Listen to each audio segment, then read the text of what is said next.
Oh wait, my title is a lie. 399 hours, not 400. Terrible. At least for the save file, or on this, but I think if I account for the Neo 3 demo, it does add up to a total. Alright, test.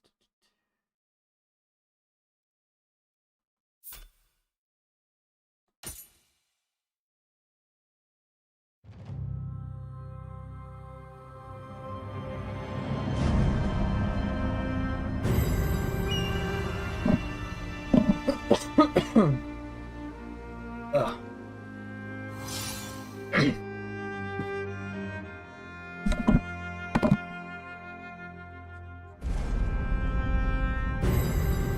Cram, that's not my name, bro. Come on. Come on. You're hurting me over here. Ooh, it's interesting to have this part without the music. It's a descriptor. I still don't trust you. Cool. Hey, what's up, new enjoyer? This is so interesting to have without the music.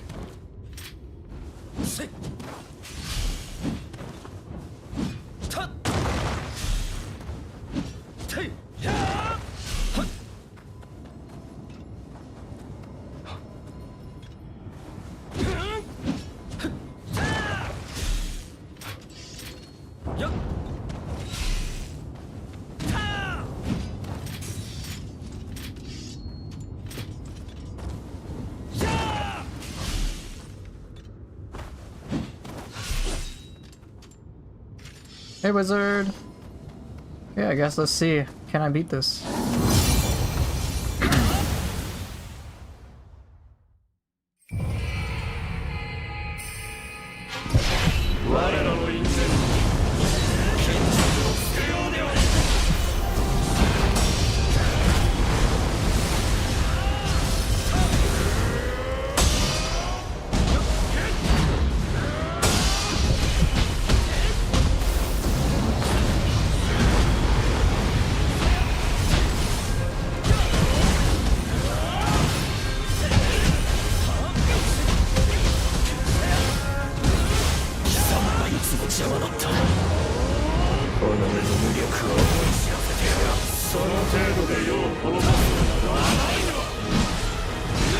Oh shit. Yeah, go ahead, tell me.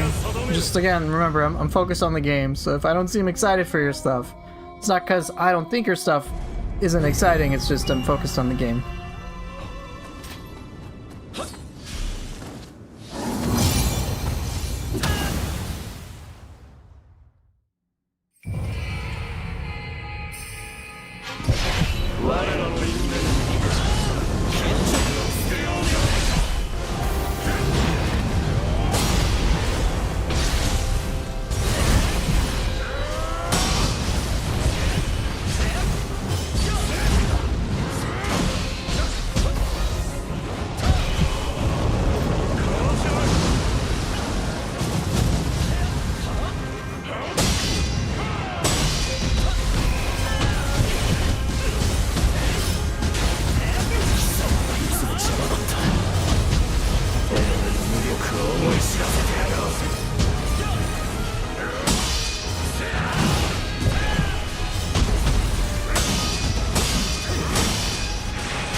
Oh, no worries, New Enjoyer. It's cool. I'm trying to pull off Opportunist more than anything else. Do I like Nioh 3 more than Nioh 2? Yes.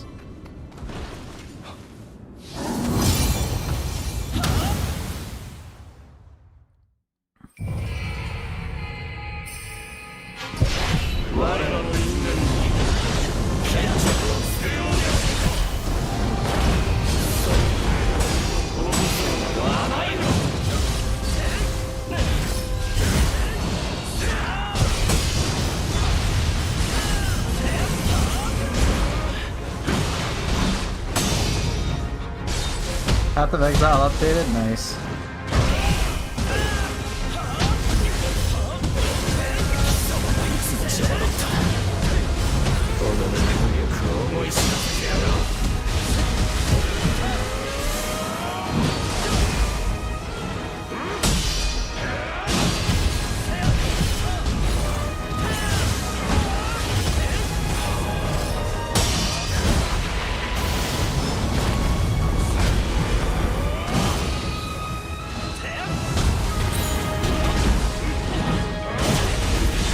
Damn it.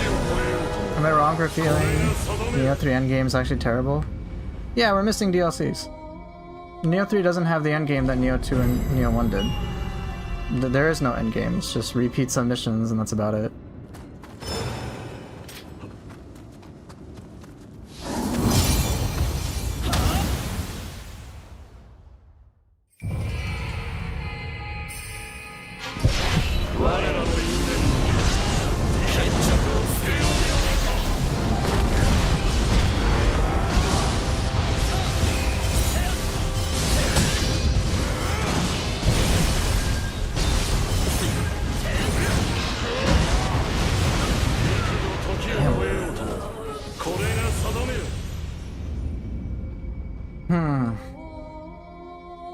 I'm trying to do Heavenly Strike combo when he's jumping in the air. That looks so cool.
Dude, what? What?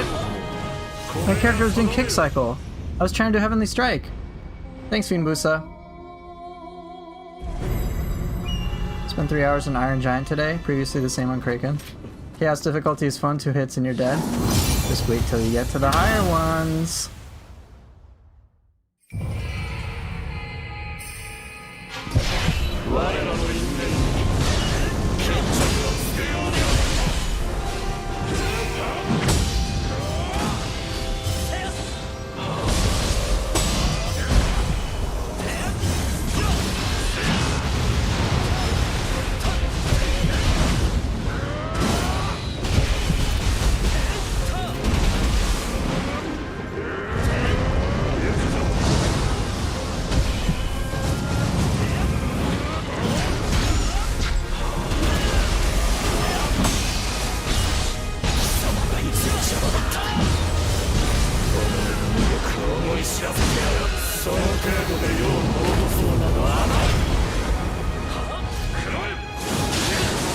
Damn it, it's a bad habit.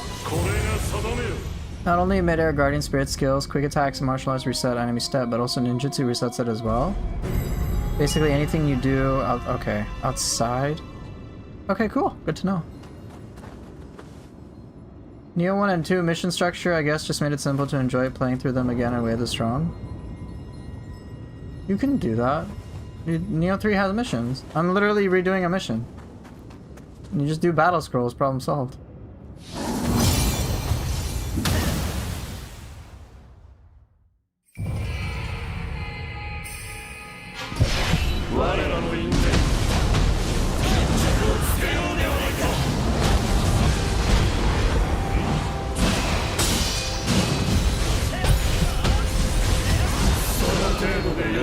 Gets even harder? Yeah. Chaos difficulty is not that bad. Bahamut's like there's Bahamut, Gilgamesh, and Lufenia for Stranger of Paradise. It gets crazy on Lufenia. Lufenia is the craziest. It's Team Ninja stuff, so if it's gonna get more challenging. So yeah, Chaos not that bad.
Fuck!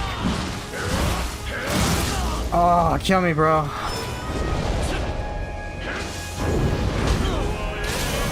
Oh. Even after using ninjutsu with long recovery animation, you can keep staying in the air if you use enemy step right after it. Ah, very nice, Neo Enjoyer. That's very good to discover. I'll have to play around with that.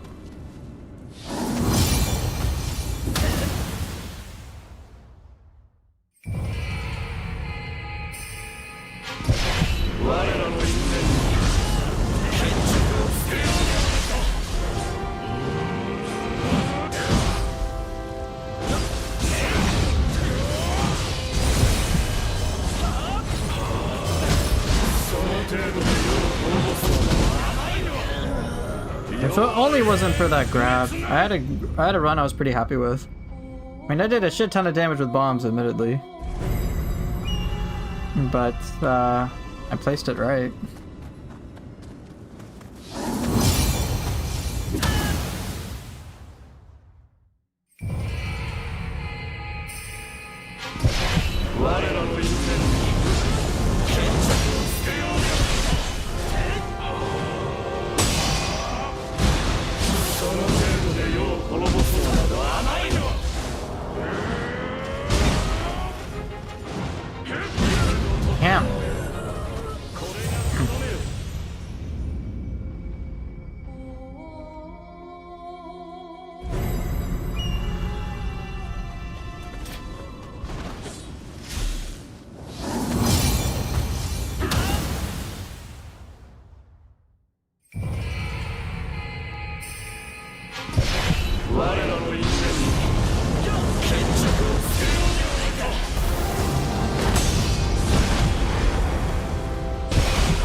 You need to grab parry or something? I had options. I could have done Cicada Shell, but I just fucked up some inputs.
Get up! Oh my god.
Damn it. You like that block? Nice.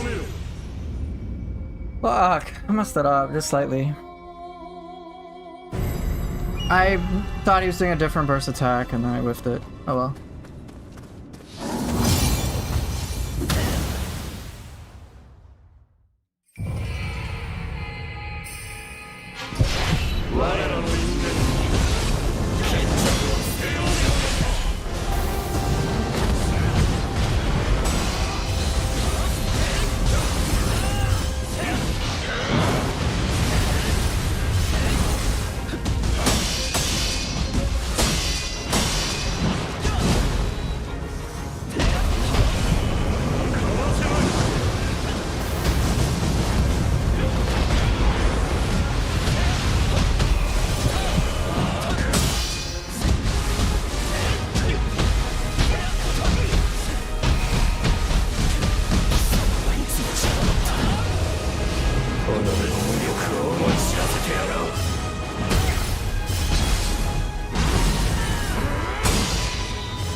You got lightning off on me. It's cool. Kill me. Hey, Solitas! Nice! You got... It's good to see ya. Glad to see you got Neo 3. Neo 3 is fun. I don't regret it. So hopefully you won't. Did I get Shingen's armor in both of the weapons? I don't know. I don't remember. I'll have to see. I think so. Probably.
Damn it!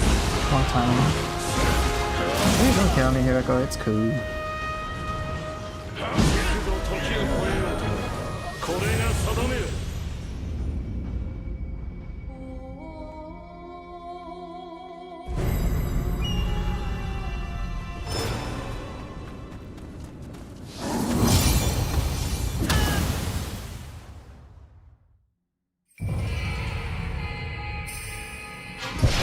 我らの因縁に決着をつけよう。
Seriously, I missed! No! Oh, I fucking whiffed. You can kill me. Oh. I read him like a book and then I fucked it up so bad. I got the Heavenly Strike combo in time to punish him in the air. Oh, that hurts.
Seriously, I missed? Come on. I missed those burst attacks. They were such gimmies.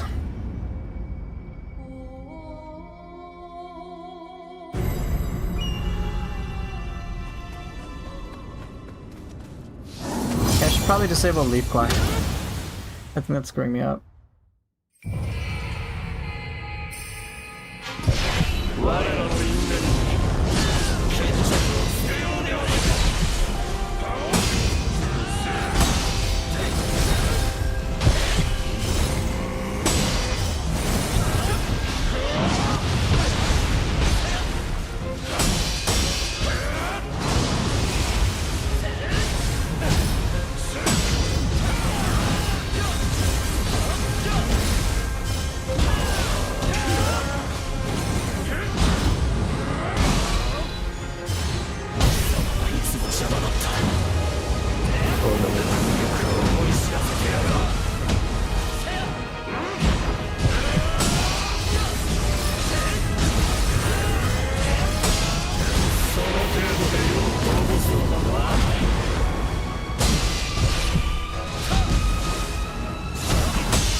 I'm gonna turn off Leaf Glide.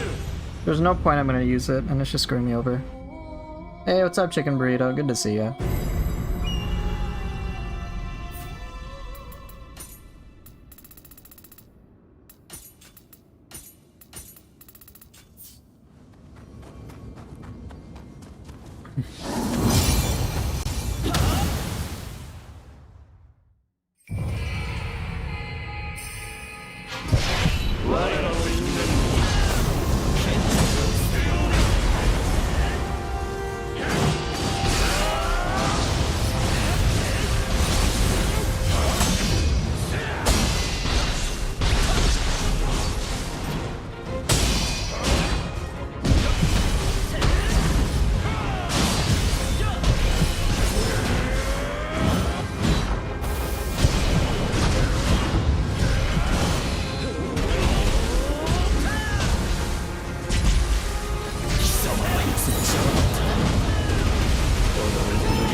Damn, I got lightning.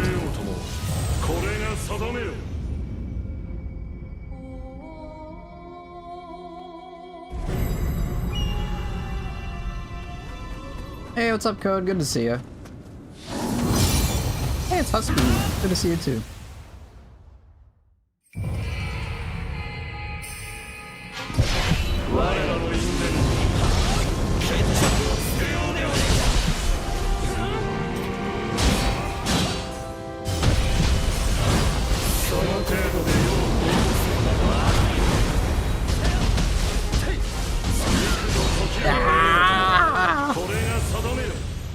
Yeah, I got lightning. I didn't expect the lightning. I skipped a lot of phases with some pretty serious damage. Which is kind of hilarious because I don't really build for damage.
Oh, I didn't expect that. Hey Demi, yeah, just in time for Sinister End, yeah. I've gotten pretty close to pulling off some pretty cool kills, or some cool moves, but it's tricky to do it all at once. But it's fun. It's fun to figure it out, lab it.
didn't want to do mid.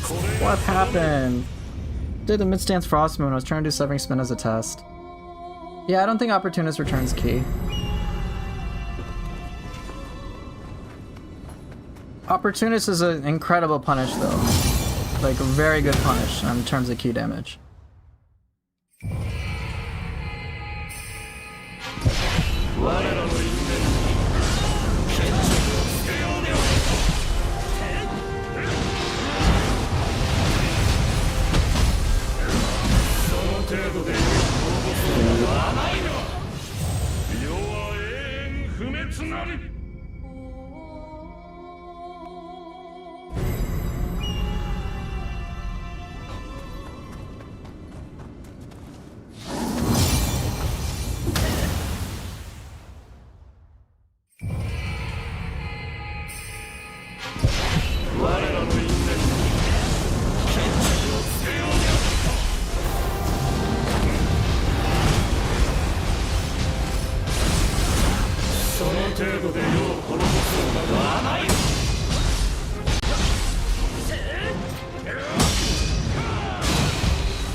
Kill me.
Come on, no, I was... Ah.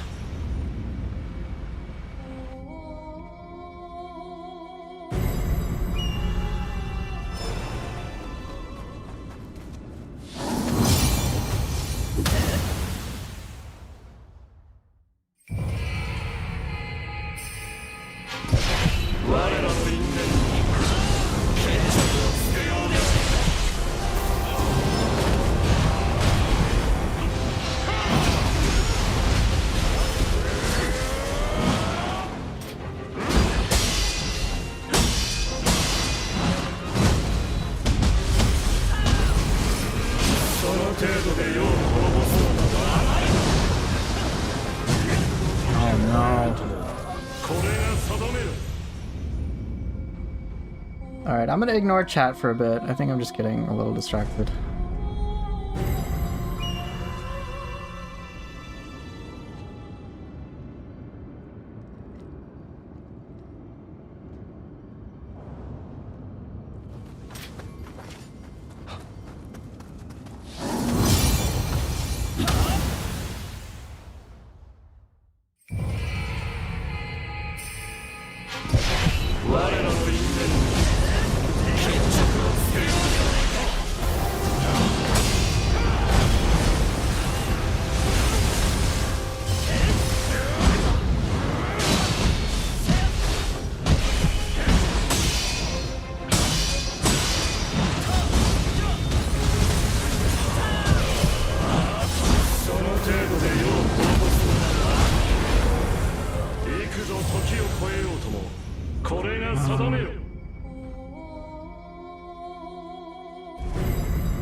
Oh, good. How'd you miss?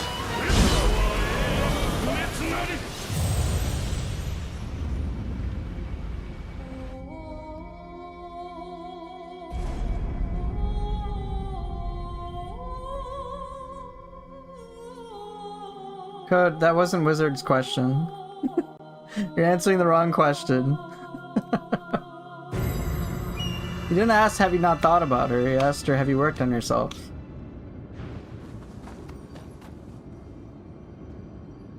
And I gave you specific steps last time.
Anyway, Code, that stuff, you can save that for tomorrow. Today is just Neo stream. Anyway, that's all. Yeah, just came to say hey to the stream. So for anybody else, this is just Neo stuff. So, for example, you, Wizard. Don't instigate.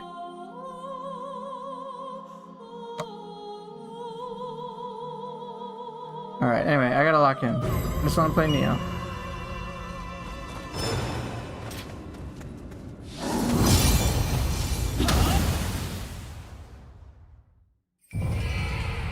And I gotta do it too.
I'll take the win.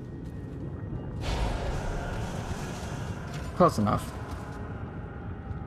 Okay, now I'm gonna get back to chat. I hope chat was on their best behavior and promoting a Neo 3 stream. Okay, anyway.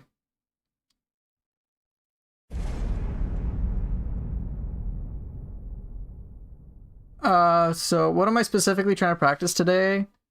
More comfort with all 4 weapons and trying out new moves and trying out new inputs. So there's that.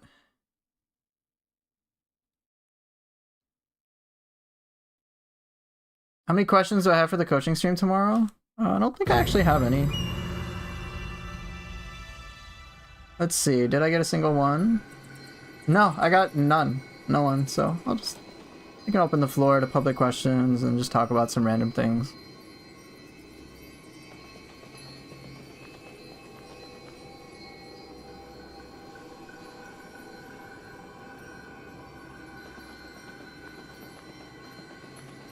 But yeah, Hiroko is one of those bosses I'm not the most comfortable with, so I am specifically trying to learn him a bit more. The only other place I can fight him, aside from this, is Gathering of the Greats, but that's like, I have to get good at the 3 bosses prior.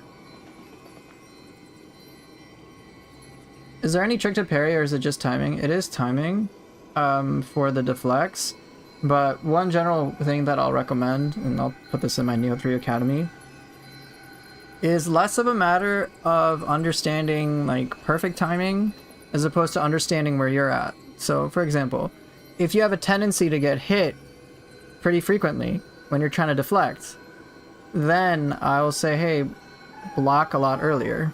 Just try that to help you calibrate. But if you are blocking and you're not getting hit instead of deflecting, then I'll say deflect later. So no matter what your starting point is, I'm going to try to give players or viewers basically a process to help them understand how to get to tight timing. So that's all. So with me with deflect, I noticed I would generally get hit most of the time. My deflects would be, in other words, too late, so I needed to deflect much earlier. So I started to go to the other extreme where it was like, okay, I'm deflecting too late, then I get hit. Now let me try to deflect too early. And then what I noticed is because I was so jammed to the extreme of blocking super late and getting hit, that when I did what I thought was blocking too early, it actually lined up pretty well with deflect. But once, the idea is this, once you understand like the extreme, so to speak, experience, like just with actual practice, and you have that experience, then it's really easy for you to say, oh, okay, this is what it feels like for me to be too early and too late. Let me slowly wind it down to the right time. And that's all.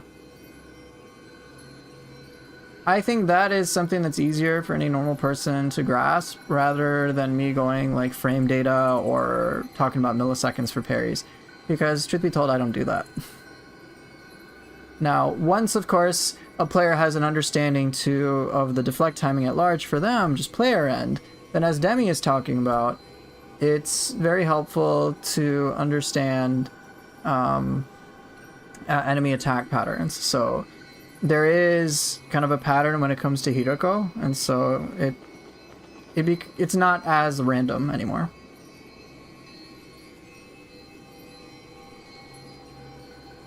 Right, and Solitas is also making a good point. As you're saying, if you miss a deflect, you can still block, right?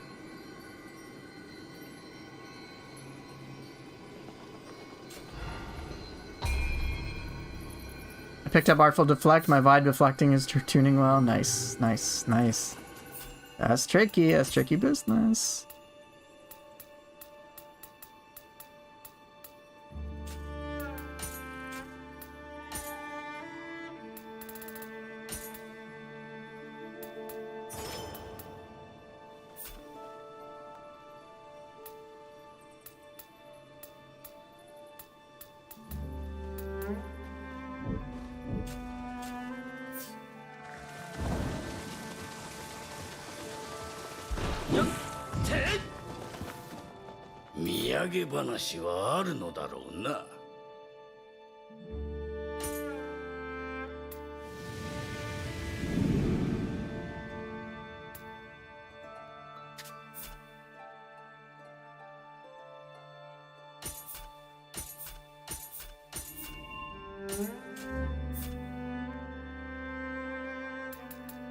Damn. Okay. Contributed a lot of glory, let's go.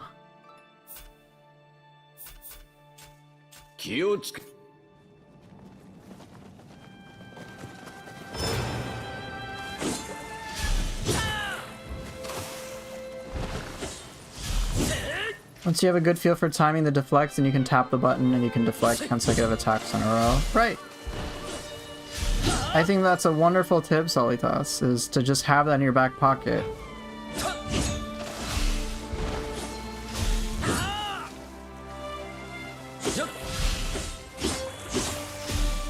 Like, worst case scenario, if you deflect too early, you block. So it's not bad, and then you can just hold it.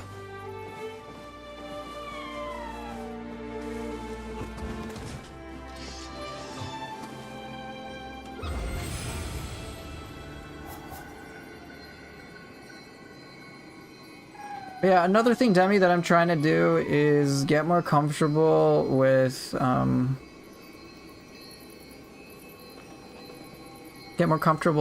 doing crazy damage with Samurai style.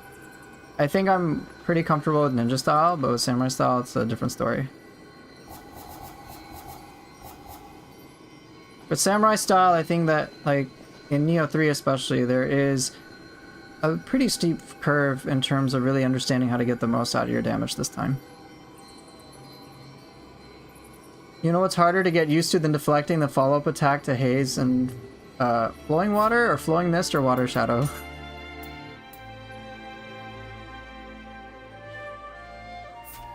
Like, Water Shadow 2 is pretty cool. That's intuitive enough, but Haze? It's like, guard strong and too quick. I'm like, what? No. I don't like that.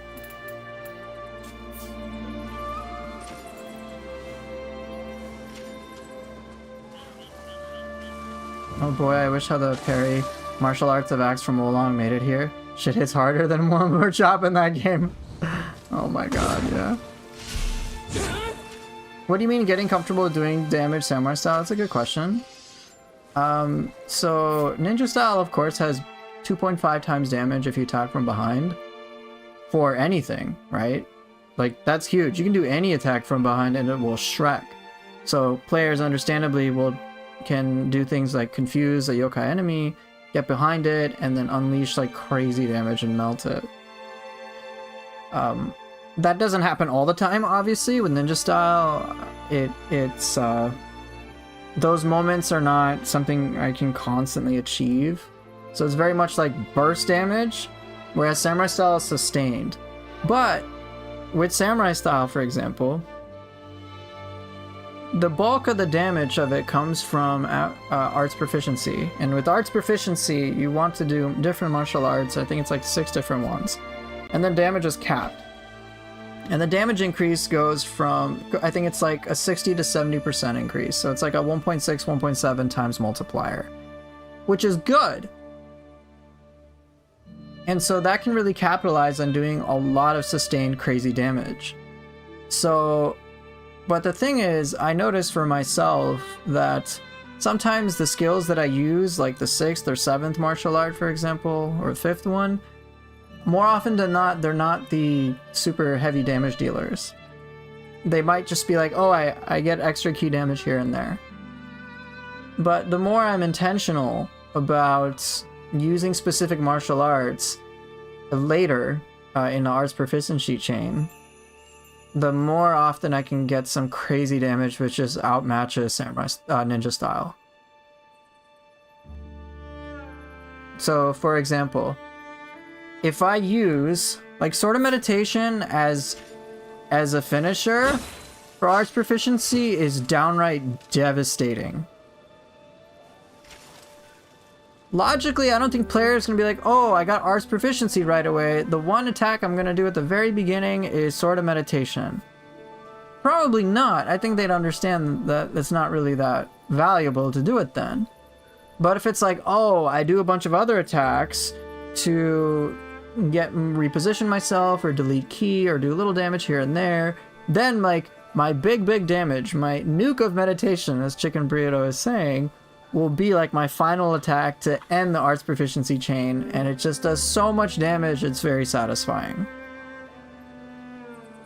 Or perhaps an even easier way to conceptualize this is think about how we might address playing with cestices. You generally don't start off as you it seems like you've connected the dots.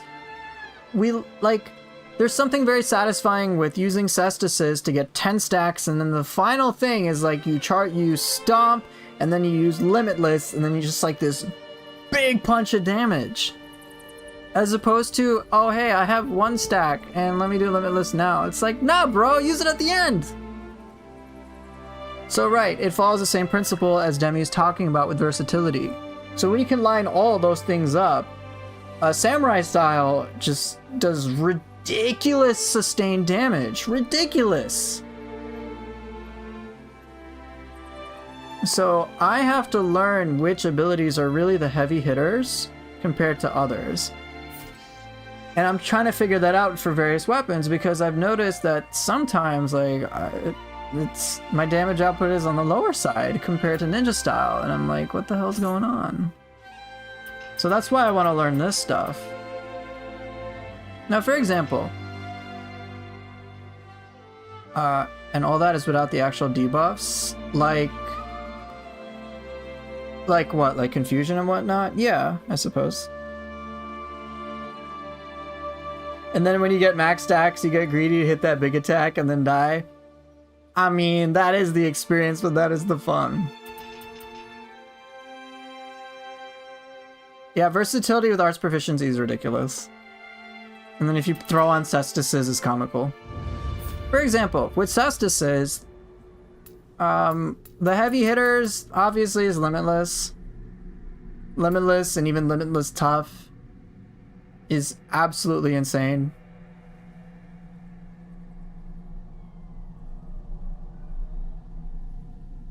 Yes, Solitas, you're on the money.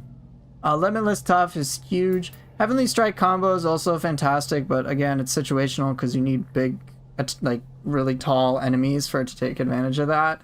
Hideko, I didn't work that well. I just had a little bit longer wind up before use, which wasn't that great. Beyond Infinity is obviously another really good one to use. And these are again like, oh, your final attack. Another ridiculous one is Fists of Reckoning. This thing is so powerful for sustained damage output from cestices.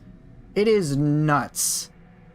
So I know that in my head, like, oh, if I want to pull off these moves, I generally either want to get a freebie in terms of key use, or I want to use this at the very end to get a whopping amount of damage.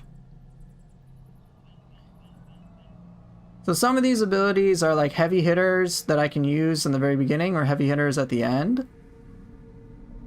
But yeah, like, if I know what they are, I can have that in my mind to be like, alright, I've set up this whole chain and I've planned it to a certain degree, or I've had a lot of moves in between, but I'm saving these specific martial arts for the very end, or for specific situations. And so when I have that intentionality with Samurai Style and that knowledge behind that intentionality, I can kick serious ass. Fist of Reckoning, I'm like, bro, I don't like, bombs are risky compared to this shit. Arts proficiency with oppressive strength, and I can tank damage and just like beat somebody to a pulp, and I'm like, okay, they lost like 25% of their health. Oh look, I skipped like 2 of Hiroko's phases. And then after that, if I'm like, oh no, I'm out of ki, then I'm like, well, what do you know? Limitless tough. Who cares? I don't get staggered, damage is increased. Boom, big hit. And like, it shreds enemies. So with cestices, I'm actually pretty comfortable with it in Samurai Style in terms of understanding how to like min-max damage, so to speak. But other weapons, not so much. With sword, I'm like, okay, what are the big damage dealers? Okay, well, like the super big ones. Like, so stuff heavy is okay. Like, it's good, but it's okay. But Sword of Meditation's, like, obviously, like, the super big one. Severing Spin's another good one as well. But, like, all the other ones are, like, yeah, they're okay, but they're not like the super big ones. Beyond Infinity is still good, but that's harder to pull off in the heat of the moment compared to Fists of Reckoning. It's still good though. With dual swords, it's taken me some time, but I think I still have to test this, but I think the best one might be Raijin. Again, I have to check the DPS. Raijin I think is pretty good. Double-headed slice is good too, but honestly, I don't really know for dual swords. I can play very defensively with it, but I don't understand how to go full offense. I thought Water Sword would be pretty cool in terms of damage output, but it's alright. What do I think of the balancing? I mean, overall, I think it's been good. I don't understand certain things. I don't have enough knowledge to quantify that. But yeah, I thought Sign of the Cross would be pretty good, but it's alright. For Sword, Night Rain, and Shadow Sword's full combo are solid. Okay. Right, these are things I need to study. So you might know that, Woody, but I have no idea. With Spear, I think Twisting Spear is pretty good. I'm fairly certain... I think Triple Threat's pretty good. Spearfall, not that great. I think Piercing Rain is solid. I think that's all I can think of. I could be missing something, though. For me, what I think of is Twisting Spear, maybe Resounding Lunge. Triple Threat and Piercing Rain, like those are like the big ones. For Axe, one thing about Arts Proficiency for Sign of the Cross, similar moves that can't really use them to loop for DPS anymore. Correct? Yeah, you can't.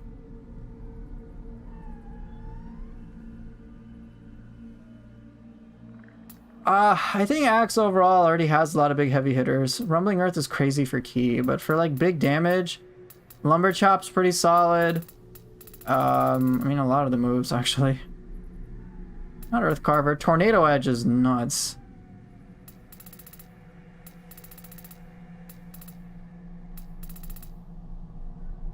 Oh yeah, Reverse Impact, I forgot about it. 2 mid strong and his spear butt is pretty stable. Fair, yeah. For Odachi, I think the Moonlit Snows are okay.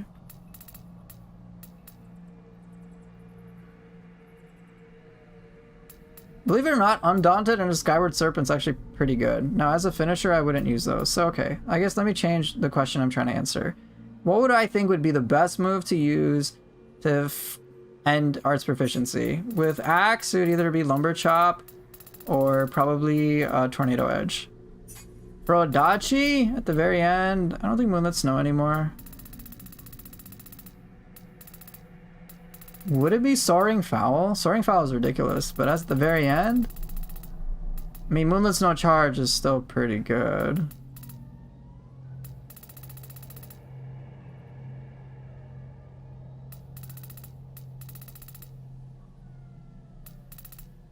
Ground Sweeper is pretty good too. I'm not sure. This is what I'm weak with. Like, I don't really know, like, what's the big damage dealers? What does the most damage per hit? Was Ground Sweeper or Imperative Strike? Okay.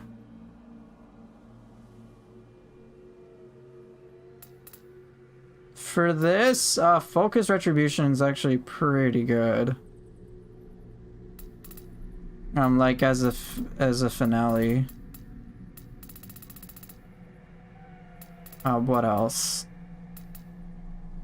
Should I play with damage numbers on? Yeah, I know. I think Focus Retribution.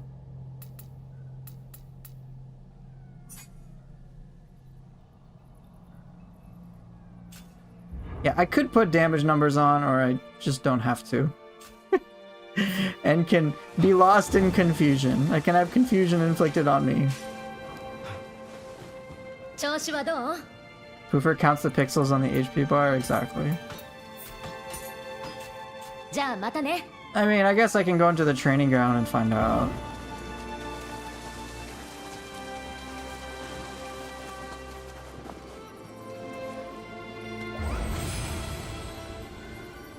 I don't like the damage numbers because it just becomes too cluttered.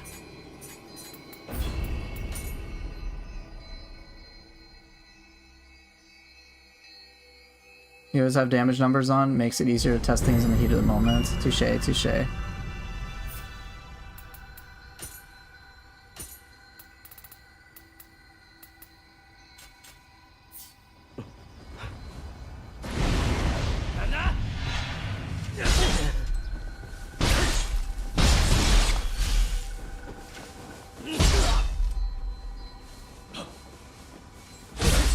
Jeez! 8 times the damage of, or nearly 8 times the damage of Morning Moon. Wow. That's kind of ridiculous. Soaring Spin does, what, like 3k?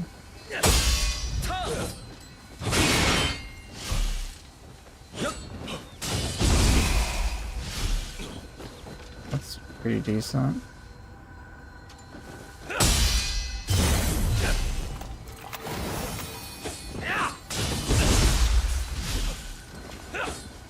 That's like 1800, that's okay.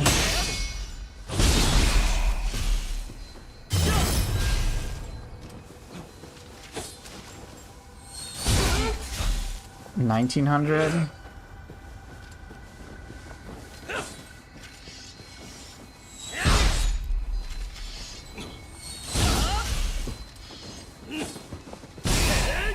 Okay, I mean that's fine. That's obviously not going to be a big thing.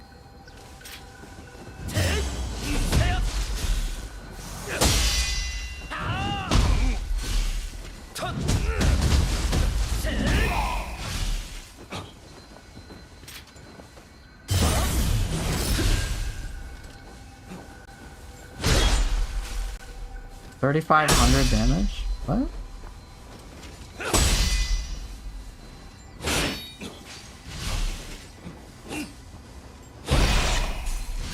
$3,500 damage?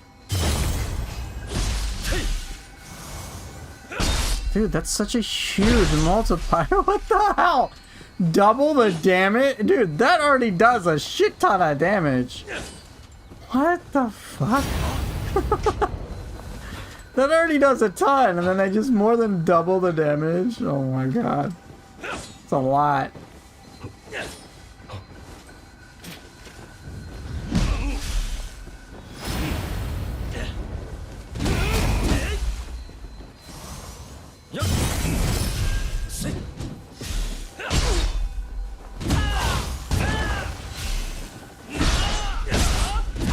Test with max AP. Alright, I will.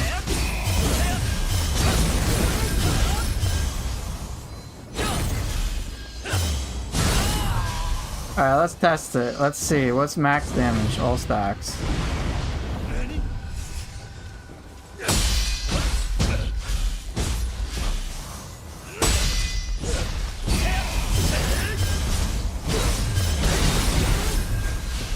What? I didn't want to do that.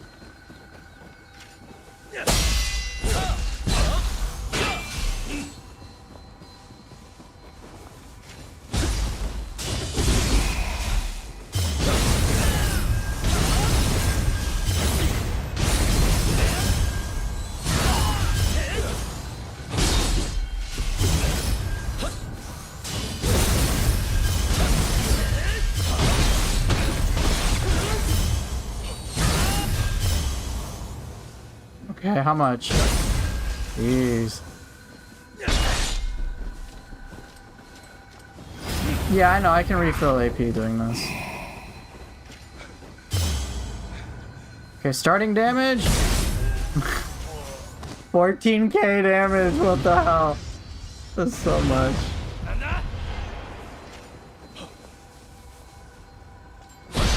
Okay, 8,000. 8392.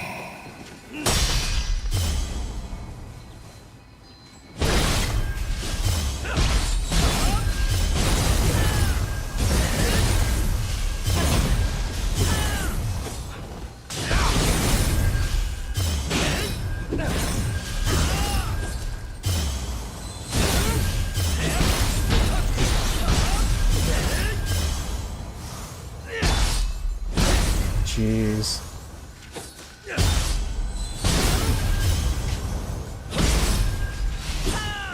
That's kind of ridiculous, bro. 14K. That's a lot.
Full stacks.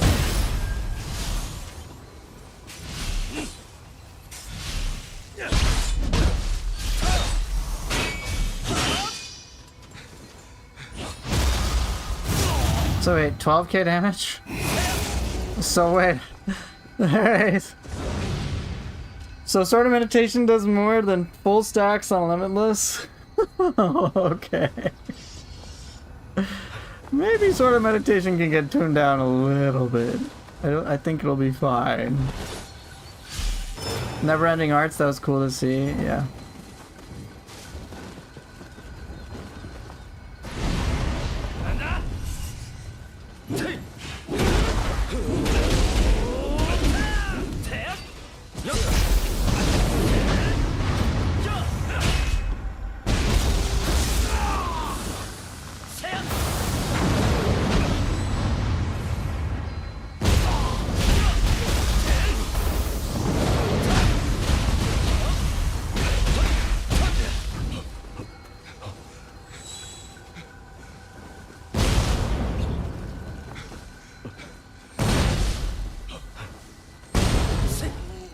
I think focus, well, Sword of Meditation leaves you more vulnerable, to be fair. I suppose. I think Focus Strike is appropriate for the huge damage. Because in order for you to pull it off, you gotta, like, really have to earn it.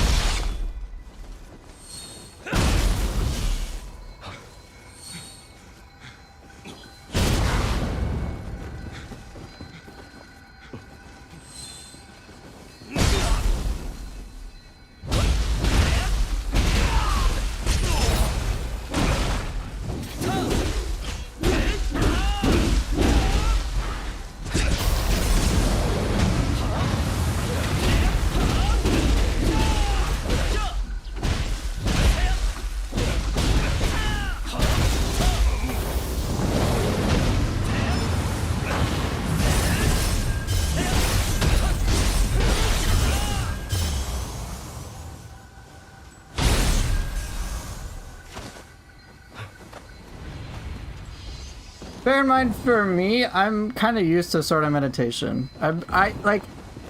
I'm comfortable doing shit like this, alright? Bonk. I've used Sword of Meditation against Ren Hayabusa. Like, all that shit's comfortable to me.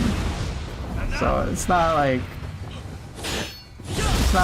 particularly stressful.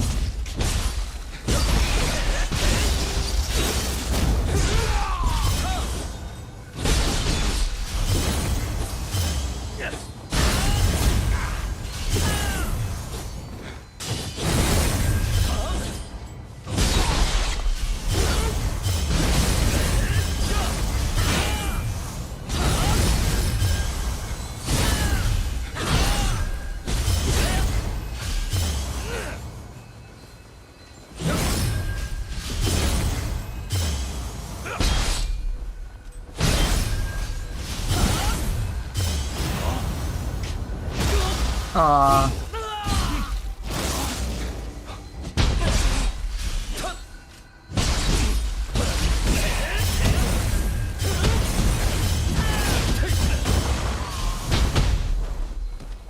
Yeah.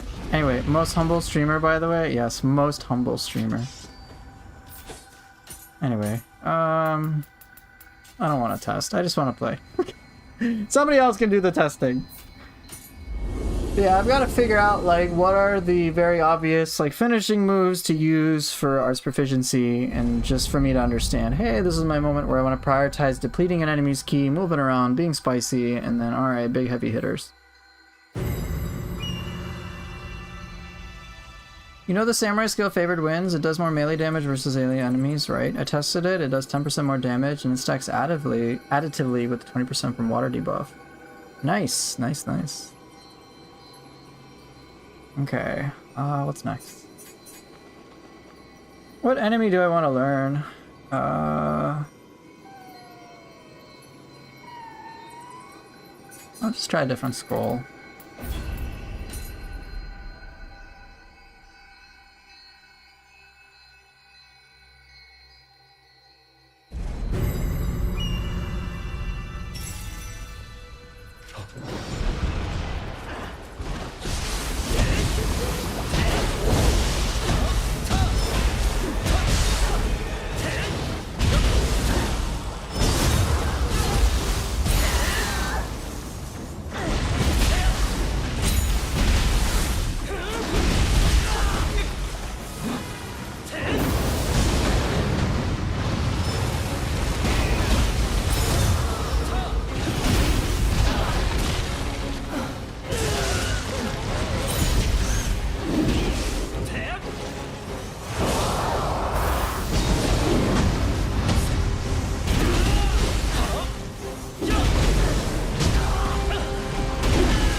Ooh, Demi, try that. That sounds pretty awesome.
Damn it! I genuinely ask myself what century I'm in when they finally smack that scabbard around. What's going on?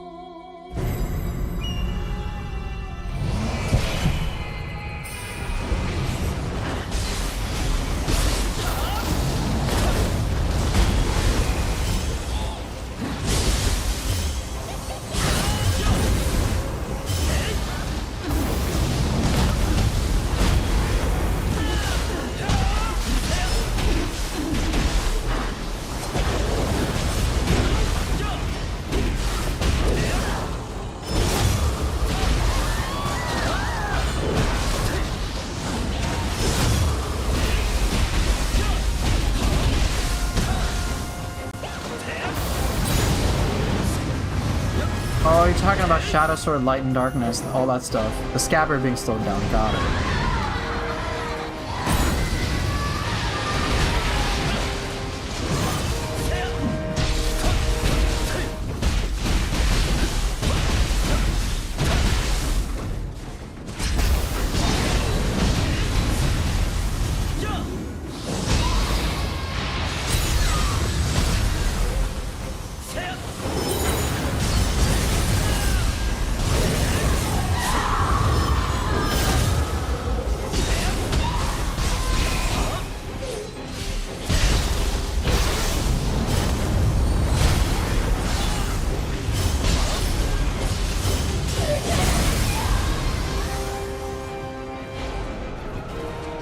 You're talking about this move.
Damn it, I'm trying to do Opportunist.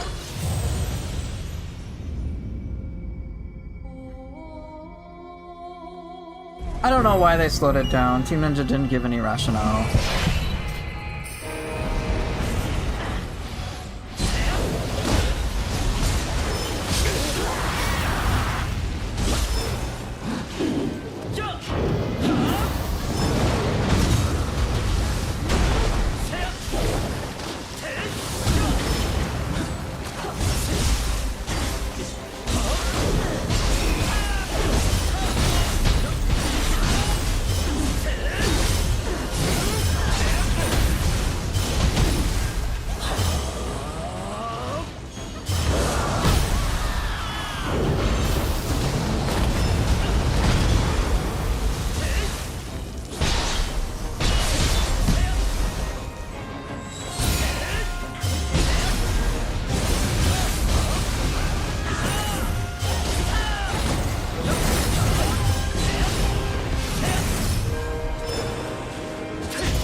Poor Hino Enma, sort of meditationed in the air.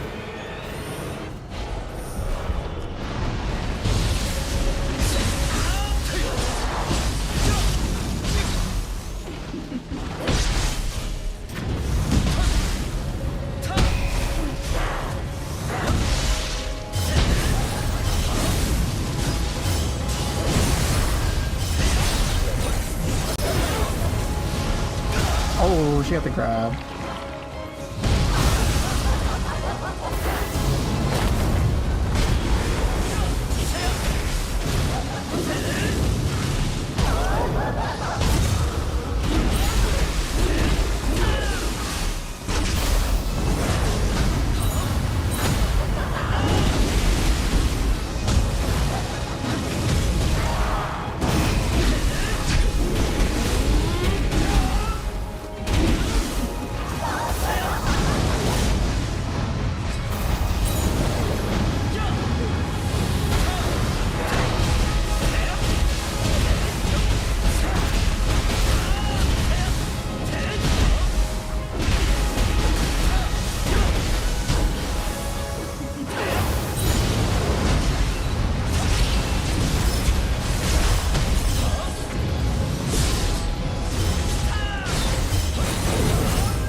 I've missed 3 times with Childbirth.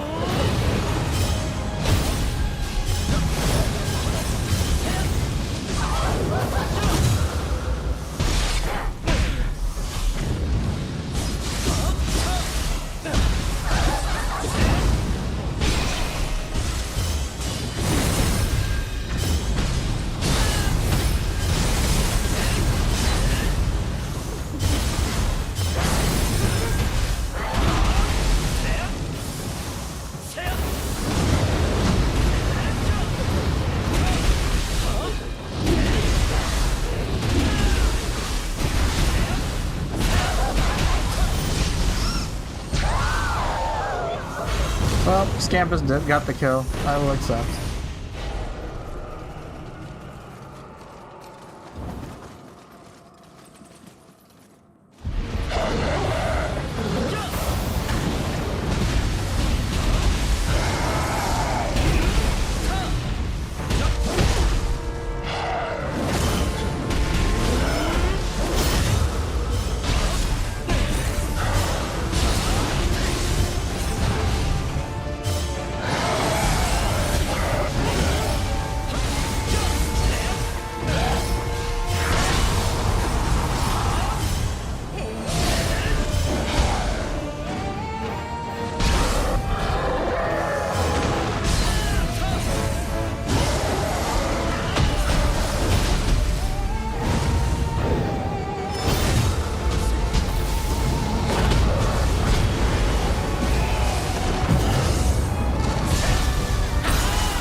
I mean, that was okay.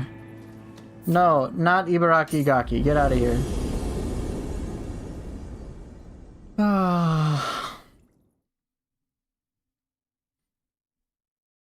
I don't fight Ibaraki Doji enough, but she's not that big of a threat to me anymore. Maybe they'll bring back Shuten Doji, who knows? I've heard some people say, what if they brought back Ibaraki Doji and Shuten Doji to fight at the same time? I'm like, okay, I guess. Natsuki Gozuki is already tough enough in my book.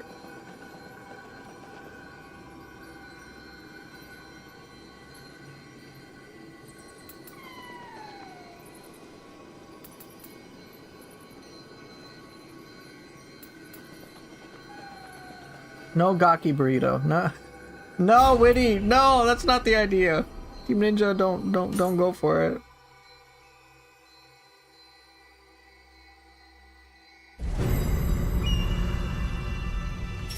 Oh, dang it! I didn't want to do this one.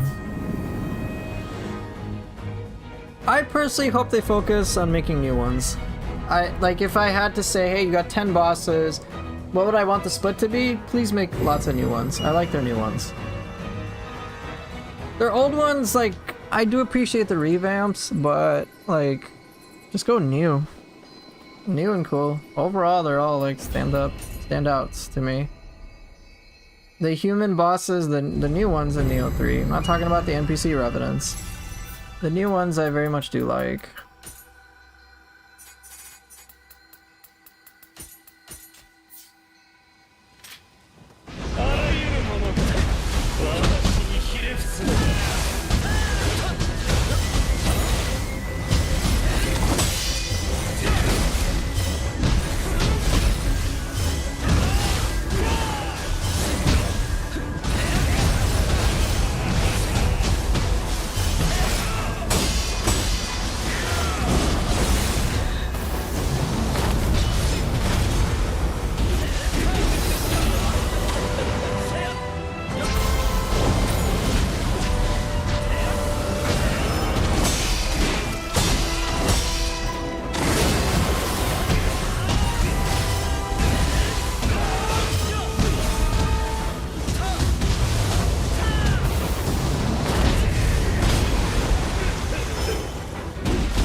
Witty, I share the same opinion, overall.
I'm cool with them bringing back old bosses, but I want to see more Neo 3 unique stuff than I do Neo 2 stuff.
New Academy is upon us. I've only just started Blue Dynamite. What's a nice number of new bosses I'd like to see? I don't know, like 6 to 9.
character wasn't doing what I wanted to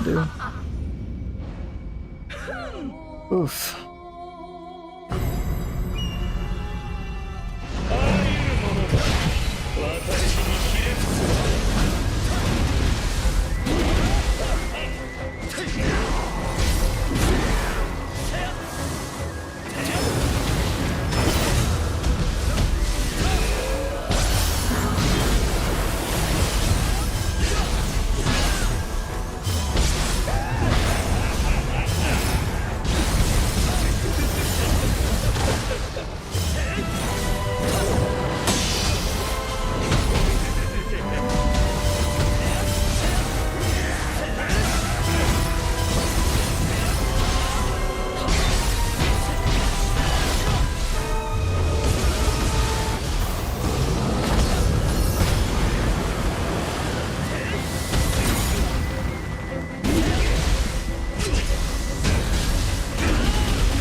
Damn it, I died to fire.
Do I only use the Egon Enhanced Ninja Bomb to do more damage, or is there another reason?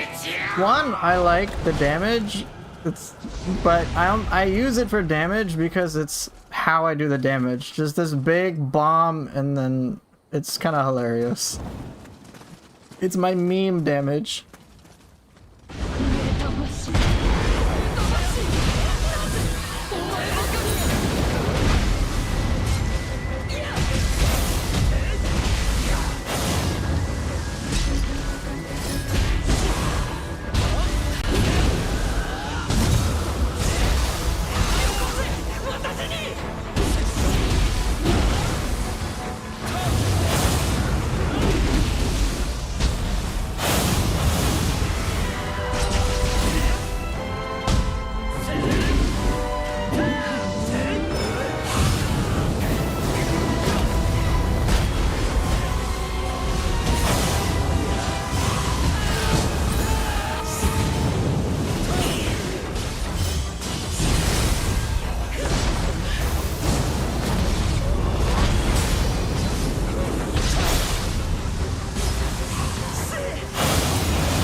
Yeah, it's just funny, Big Bomb. Seems to also give you a lot of Spirit Force. Yeah, I think that's because of my titles, I think. Let me check.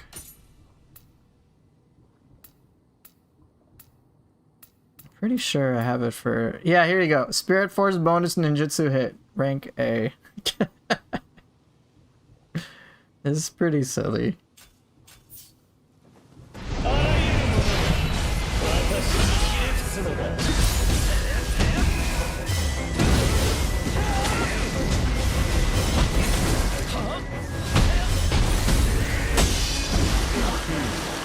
Why don't you get up? It takes you 3. Get up!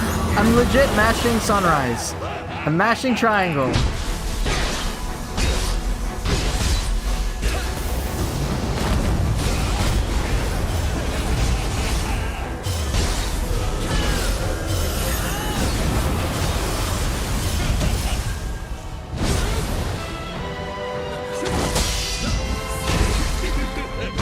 I don't think I want to do this machine. I keep fucking up my inputs, man. I do a strong attack instead of doing Severing Spin, for example, because I fuck it up just slightly. And I'm not in good shape. I'll try like one more time.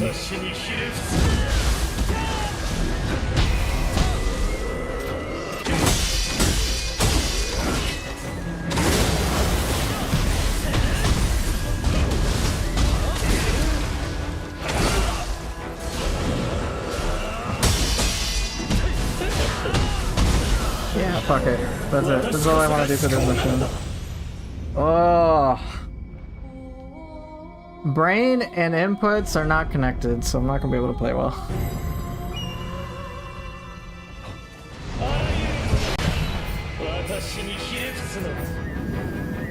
Oof. But yeah, 6 to 9 new bosses for DLC 1, for example, is what I'd like. More the merrier, obviously. Do I want 80 bosses? Yeah, but that's a little bit much. Just continue doing more of the same and I'll be good. More of the same in terms of, like, Team Ninja vision. So if they can keep upgrading stuff, that'd be great. So let's see. What have they done in DLCs? Like, let's take... Okay, so what I'm gonna do, just to try to predict how many bosses we can get, is think of all the bosses that existed in Nioh 2 from the DLCs, and then while we have 3 DLCs, we can just like cut them in half to say, this might be an approximate number of bosses that are new in DLC 1 for Nioh 3. So let's see. In Nioh 2, who did we have? They brought back Nue, and then you had Benkei, and then Yoshitsune. Was that it?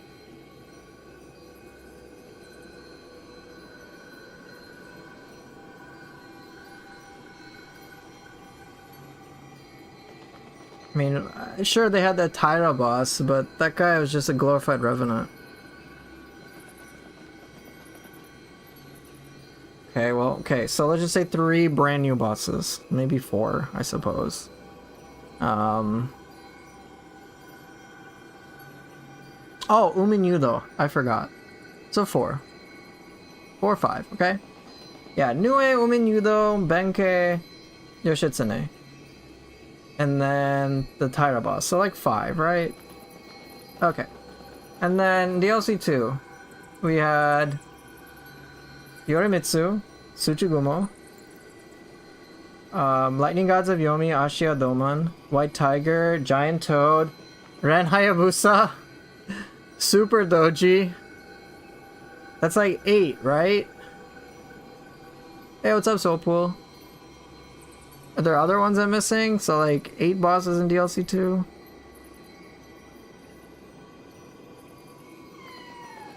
Okay, so DLC 1 and 2 had a total of about 13. Now, what do we got in DLC 3? We start off with Pants version of Otakemaru, Tate Eboshi. Right, and then main missions, and then you have Nightmare Bringer. And then what? Niotengu, Kukai, the reverse impact guy, so that's 6. I think that was it, right? So 6. So in total, we can just, so 13, 6, so about 20. So about 20 bosses across all 3 DLCs that were new or revamped or something. So, okay, then maybe for the first DLC, having 10 would be nice. 10 for DLC 1, 10 for DLC 2. Cool. Would you prefer them to add gauntlets like this or fully designed submissions like in Nioh 2? I'm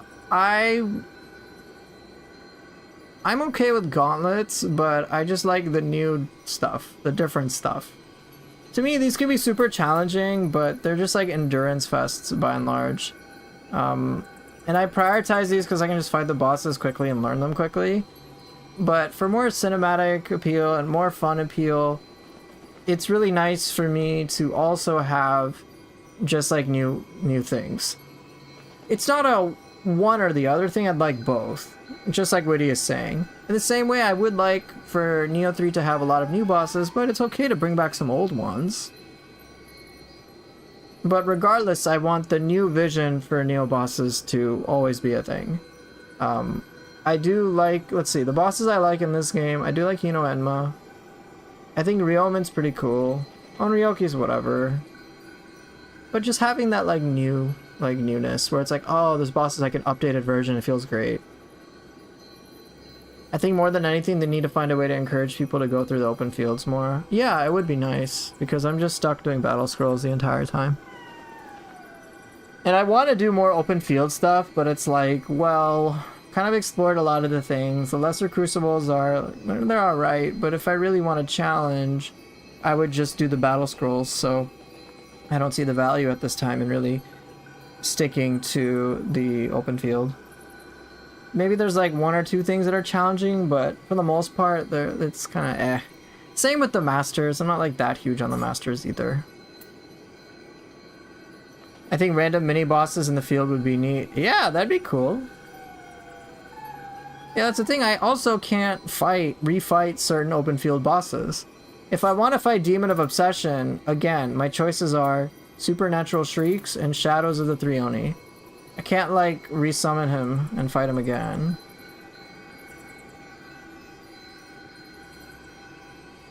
Yeah, I do like the open field. The fresh exploration, the fresh experience was awesome. Like, that's really cool. I think it's really fun. The archer guy was funny. Yeah, that was unique. It might be like something I only do once, but it was still pretty cool. I do like the open field. I find that more fun than just whatever I did in Nioh 2. Like having a Blood Edge and maybe a Super Itsumare. Yeah, that'd be cool. Or like Twilight versions of the open fields. Like little daily things you can complete if you want. Be like, hell yeah! Twilight versions at least would be cool and you might kick ass. You've been enjoying redoing the lesser crucibles in the Bakumatsu region? Nice.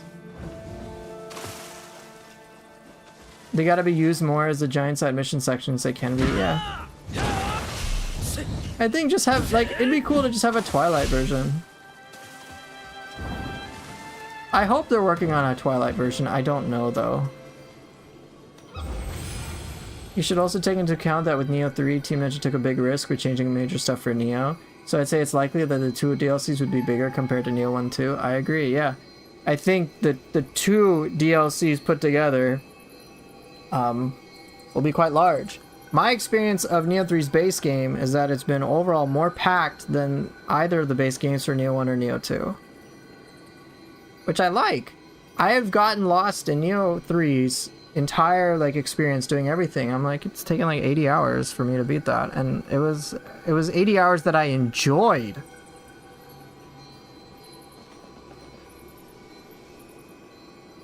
$80 that I genuinely enjoyed. Whereas with Neo 2, going through Dream of the Strong, I just wanted to like bum rush it because, oh, okay, there's like no functional difference except like some, like really in anything. Alright, Dream of the Wise, or yeah, Dream of the Demon, Dream of the Wise. Okay, enemy placements are different, which is cool, but like, I didn't really focus on the world as much, and I couldn't easily compared to this. Here it was a lot more fun. Ooh, Blood Edge Demon, let's go find it. Yeah, more stuff like Blood Edge Demon would be great. Okay, let's go check Bakumatsu first.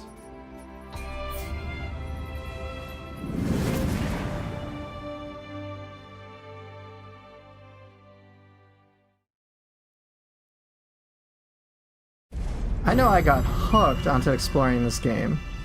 I did not have that with Neo 2.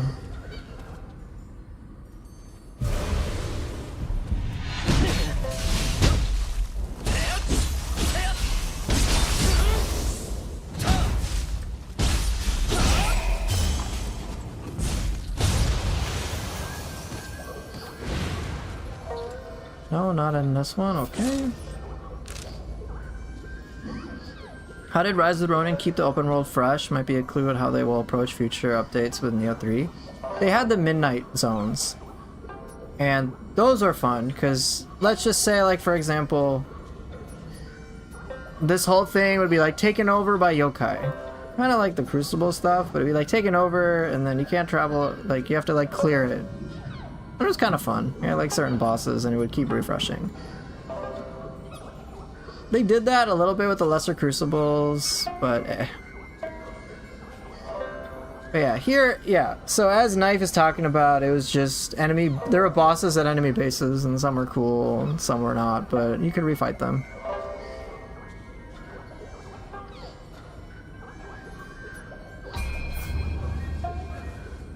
Who knows what they'll do for Neo 3? I don't know. Maybe they will make it so that players have to clear everything for next New Game Plus.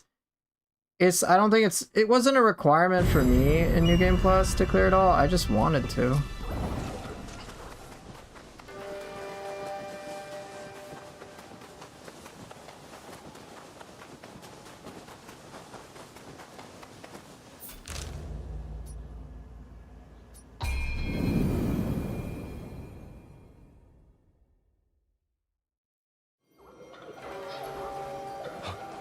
My first time experience in exploring Neo 3 was an absolute blast.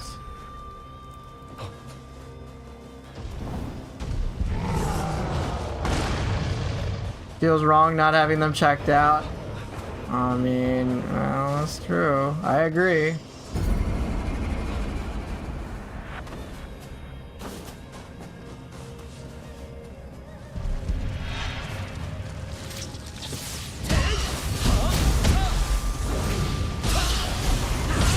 It wouldn't be that far-fetched to expect new core mechanics. No, I don't think it'd be that far-fetched either. I think it'd be great if they can just keep evolving. I'm enjoying the evolution that is Neo 3.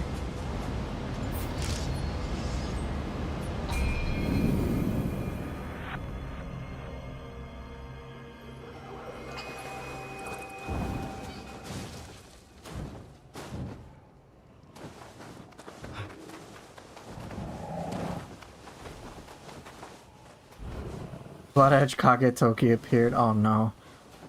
No!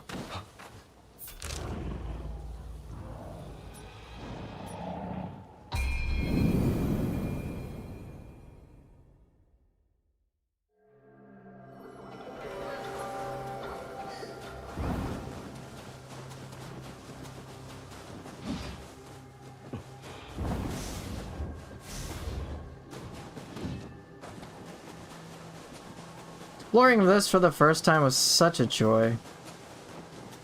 Finding all these little things and whatnot.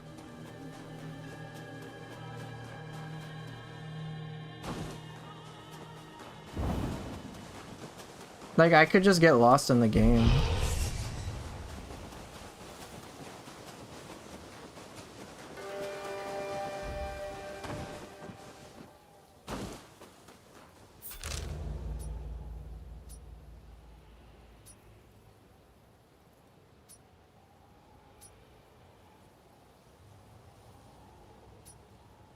Can I, like, find a bloody grave? Okay, well, we'll go there. Anytime I can find a developer grave, I'm gonna mark it with the purple star.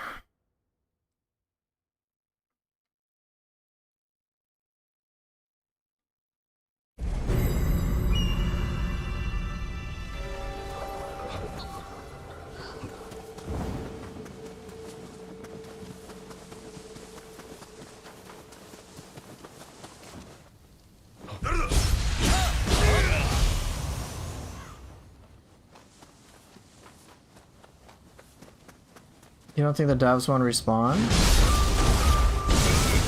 I think I fought the same one a few times.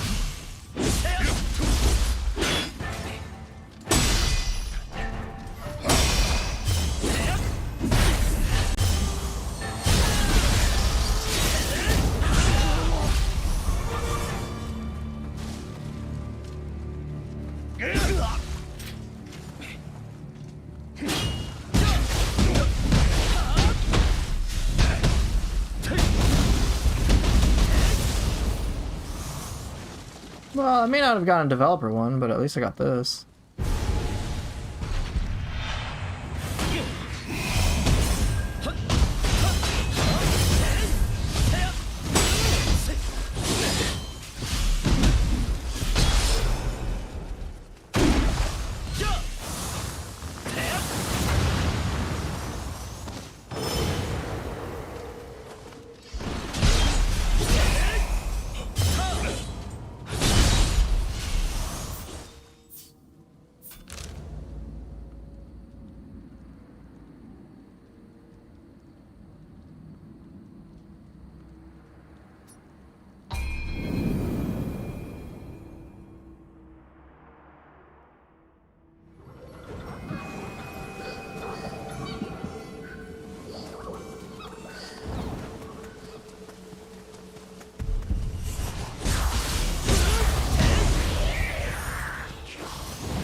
Pretty disrespectful. Come on, a revenant somewhere, somehow. No. Well, that's just rude. Oh, it's here. Okay. Well, at least I found it.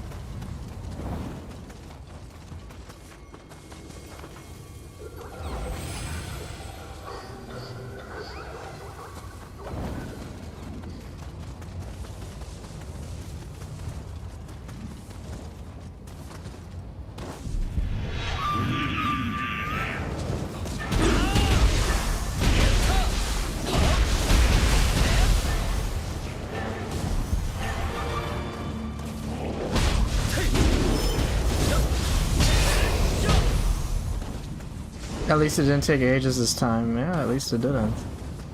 Alright, we got a wind one today.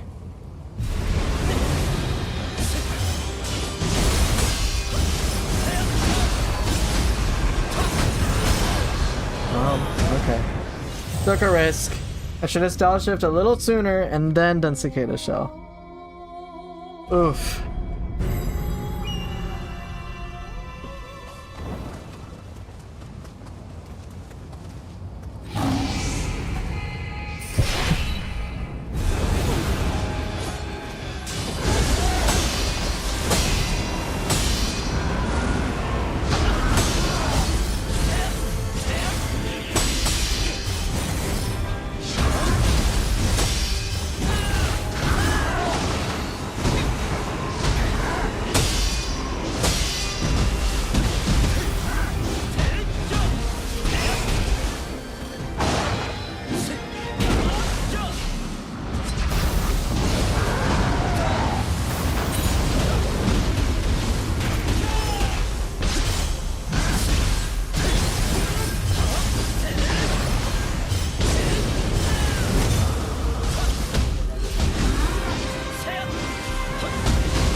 Mogatsu Warriors lost aura because of this guy. I know, right? This guy's... This is their employer.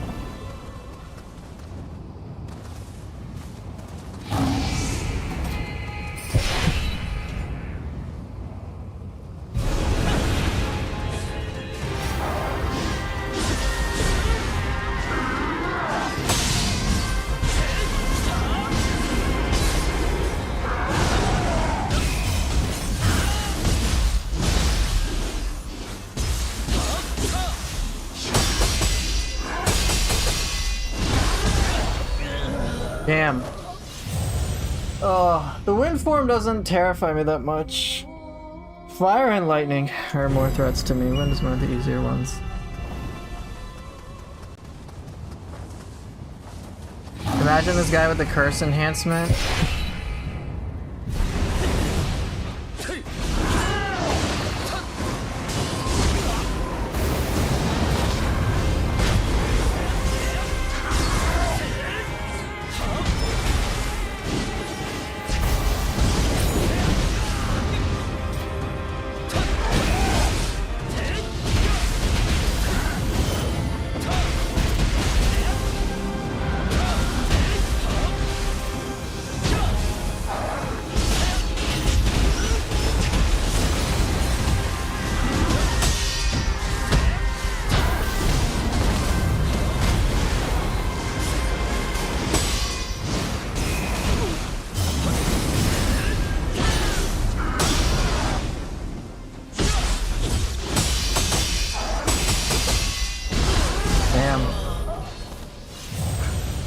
Okay, so wind, water. Okay, so it's like the least threatening variation. Fire is pretty threatening to me. Fire, lightning, I think, is my weakest. Lightning just because of the slow. Fire just because I haven't fought it that much.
With new aggression on my end comes a whole new challenge. It's fun though. It's fun not playing cautious.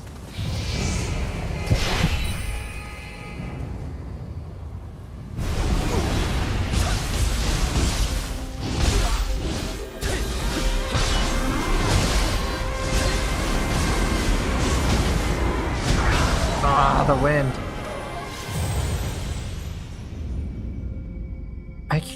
The wind, if it was just by itself, no big deal. But wind, it's like an extra, attacking an extra enemy, or dealing with another enemy.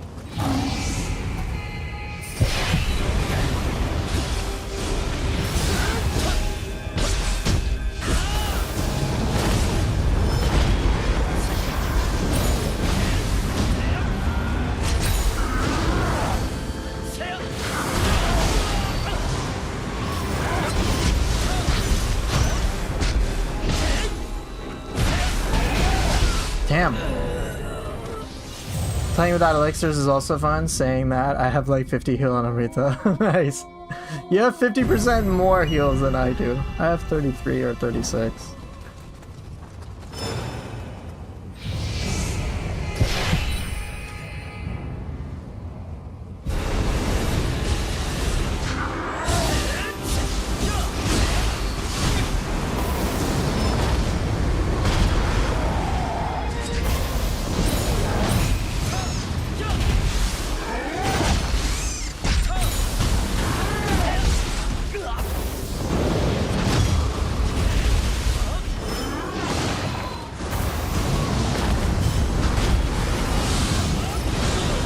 Damn. I'm trying to pull Blood Edge Demon closer to the shrine, because I don't want to fight those two enemies. Damn, killing me.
Oof.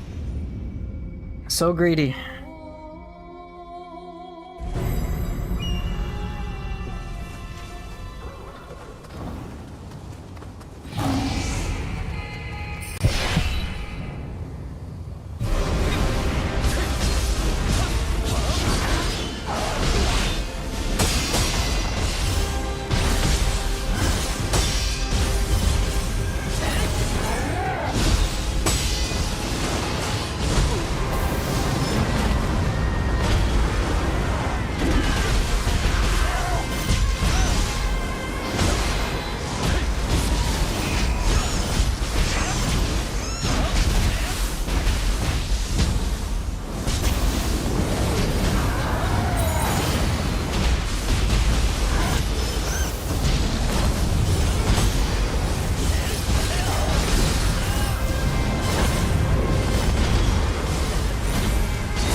There was some good in that. There was actually quite a lot of good in that.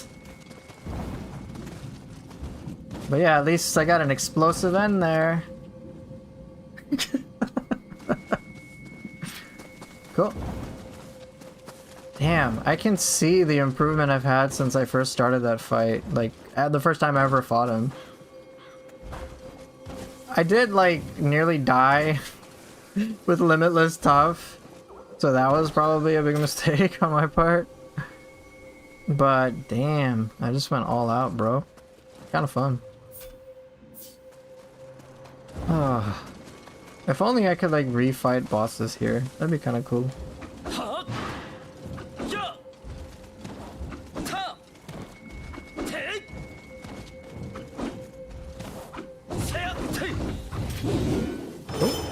Alright, well, time to go.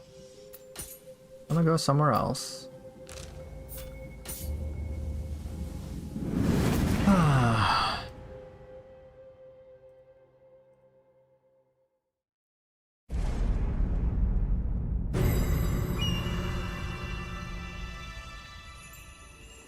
So cool. Anything else I want to do today? Or am I a bit tired? I might be a bit tired.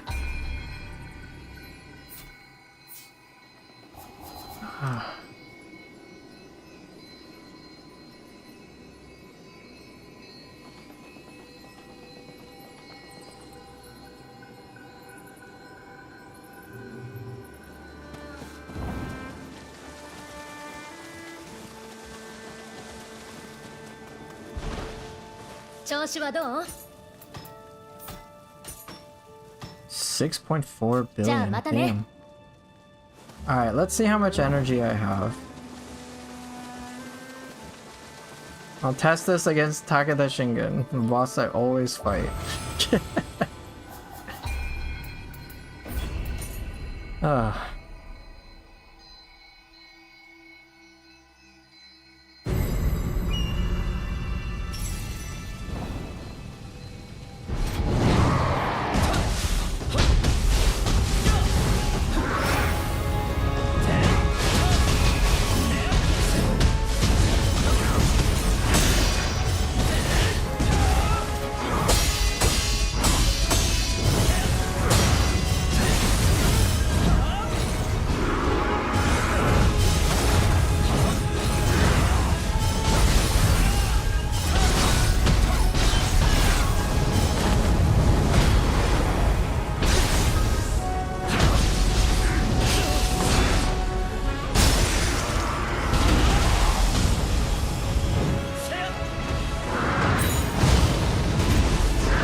You should try to beat him with your eyes closed. You're probably familiar enough with the sound effects. Oh my god.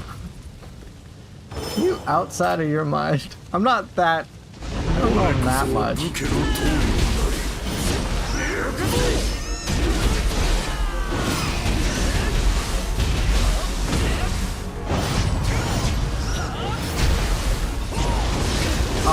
thought that could work. What should I have done? As soon as I threw the shuriken, I should have probably done a kick and then done Cicada. Alright, fine. I'll try to do it with my eyes closed.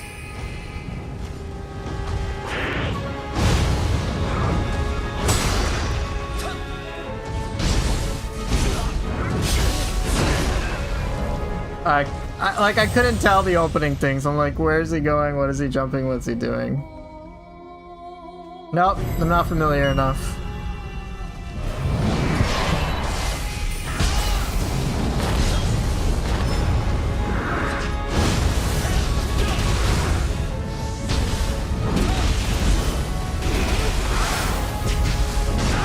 Yes.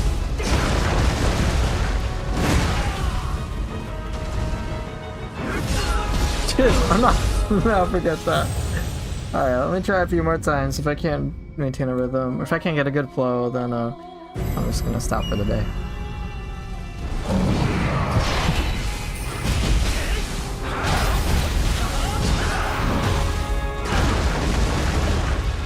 Oops, this ain't good.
Try. There's a genuine community that practice playing games blindfolded. Damn. I remember being able to do that with Okatsu because I could remember.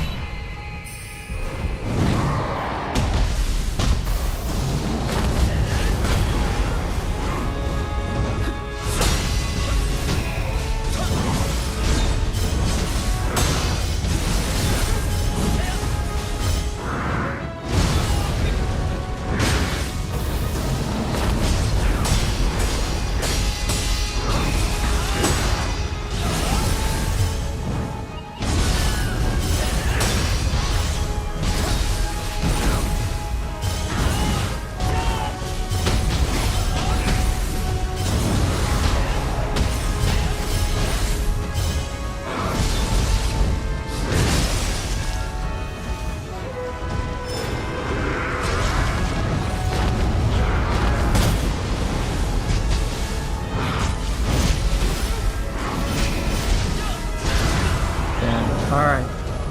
You participated in a Street Fighter tournament once and got wrecked by a blind guy? Blind warrior Sven? Cool. Damn.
Alright, I think that's it for me today.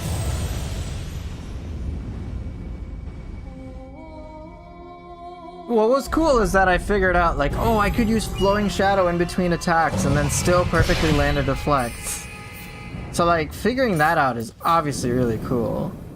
But, in general, I'm too tired. It was an in-person event in the Netherlands. He played Vega anyway, and he played Ken.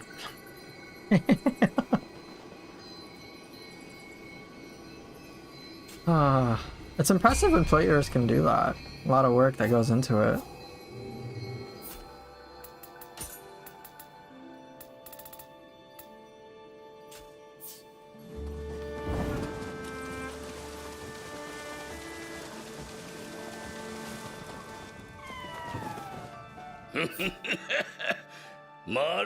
Street Fighter 5. Oh.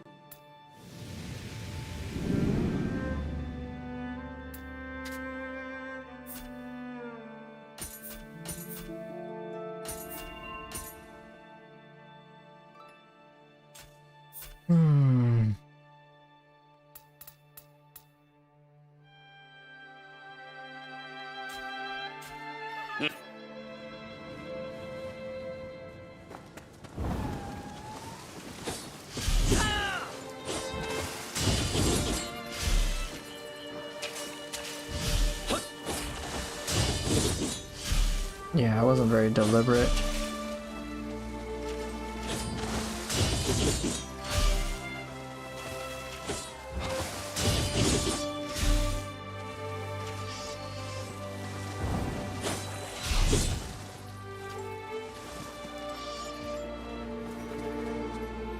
Alright, I'm gonna start leaving.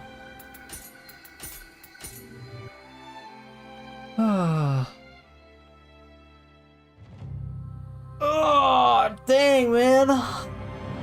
Figuring out, like, well, one thing that's been fun about today is that I'm able to just, like, lab one martial arts to, like, good effect. So, Heavenly Strike when Hiroko jumps in the air and just, like, timing that off, and then dancing kick to, like, just avoid it was so cool.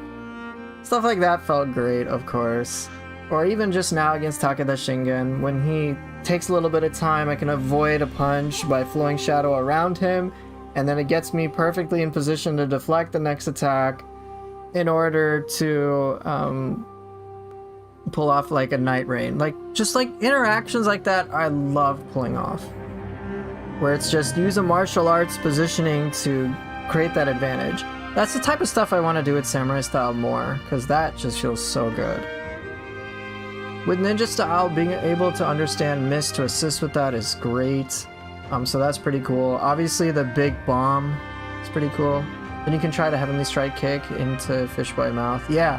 Oh, Demi, I don't think you were here yesterday. I think it was yesterday or the day before.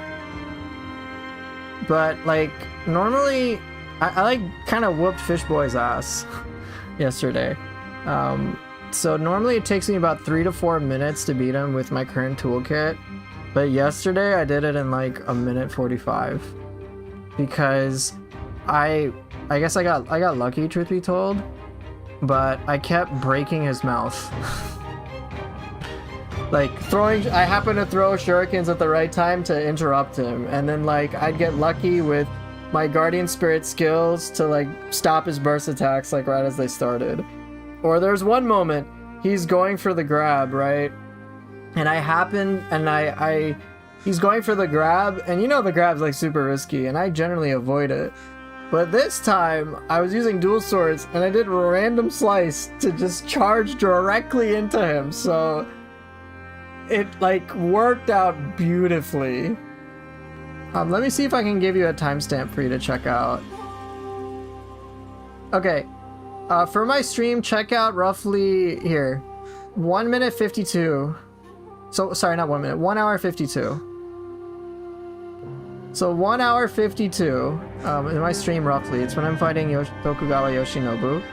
And then just like watch for like the next 2 minutes, and then you'll see what I'm talking about. I know the exact time, or roughly this exact time, because that was one of those clings that I'm gonna share to YouTube where like I kicked his ass. But yeah, under 2 minutes. That doesn't happen. And then one thing that also helped. I thought a minute was quick. No, it was an hour 52 into the stream from yesterday. You can check that out.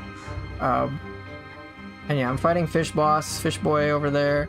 And like I kind of got lucky. Stars did align. So yeah, I was like, I threw out my Kongo Jishi's Guardian Spirit Summon, and then I'm like, random slice, and then he like happens to start the grab, and then I shut him down, and then it was like a whole bunch of shit happening, and just constantly shutting his ki. And it was pretty cool. But yeah, being able to like figuring out martial arts uses like that, and getting more reliable, and shutting these bosses down, and really showing them who's boss feels so good. Yeah, it feels so good. Just like those small little things can add up, and with Samurai Style it's pretty fun.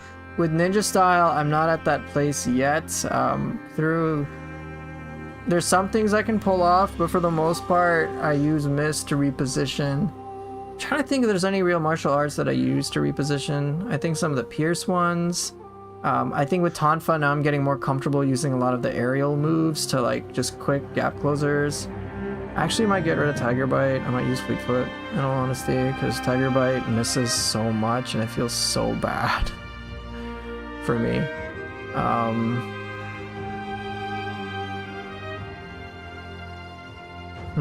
What else?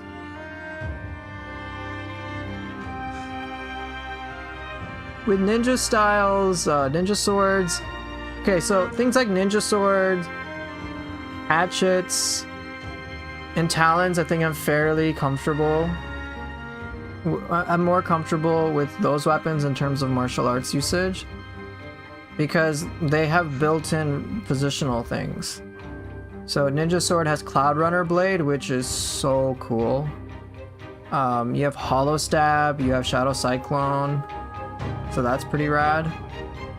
With Ninja, you got used to misting more so than Evade now, mostly because Hollow Form and that other skill for Mist. Yeah, they're really handy to help regain ki. I do use Evade from time to time. It's still handy, but yeah, misting is more of my default. Evade I'll use on occasion.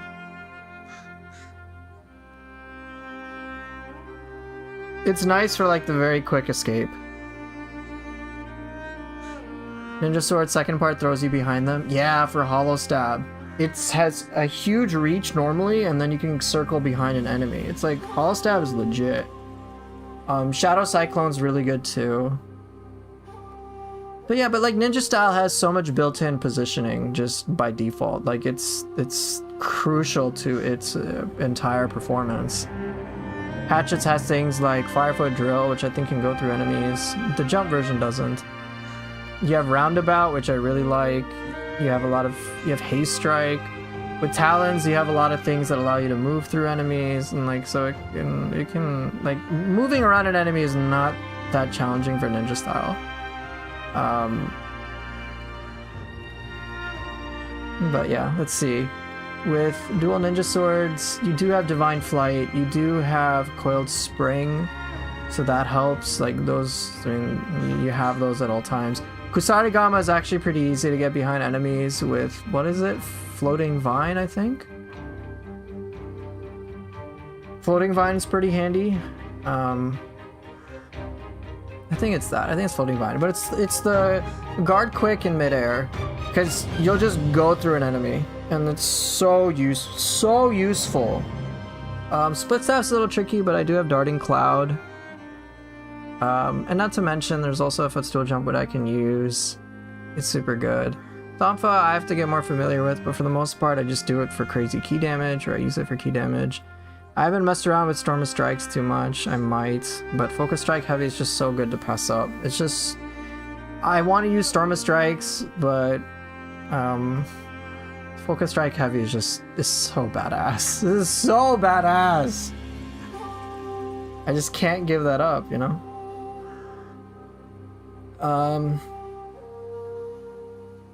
Talons has Dragonfly Reversal. Twirling top is interesting from not so much at close range, but just a little far away. It's actually not too bad. It's close range, super close range anyway, so I don't know, I still gotta learn it. What am I missing? Ninja Sword, Dual Ninja Swords, Talon, Split Staff, Kusarigama, Tonfa, Hatchet, so I covered them all. But yeah, all these weapons have some sort of positional thing. Want to explore Footstool more? I hope Footstool counts as a jump, so it can get affected by reduced ki when jumping. You know, interesting thing is, it was actually earlier this stream, Average Neo Enjoyer has really been labbing Footstool Jump and how it can help reset like anything. Or how you can like reuse it to reset anything.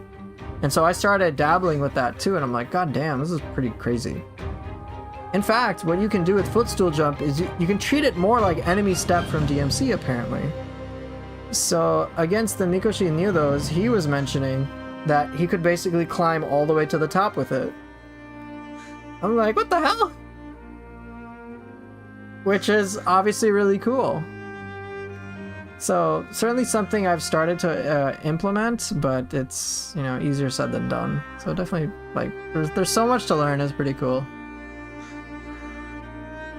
Alrighty, well, I think I'm gonna get going. Yes, Swolpool. Yes. Yes.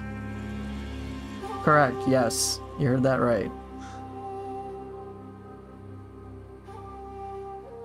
Someone make a video on that? I need to learn that. It's really not all that hard. Just like here. Swolpool, do you want me to just show you real quick? I'll show you real quick, bro. You can do like martial art in midair and then footstool jump. Or like use ninjutsu and then footstool. No, I can just show you. It'll take you like it'll take me like 2-3 minutes. I'll just show you now. It's not a big deal. This isn't gonna be complicated. So I'll show you with Tonfa, right? And normally in midair, that's all I can do. Alright, cool. Let's get to the training ground. I think it should work.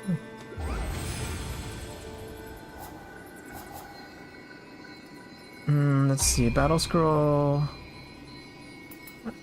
Okay, yeah, demonic duel. Oh, not demonic duel. Shit, I wanted to do supernatural shrieks. I'll try to climb the Gaki Chief.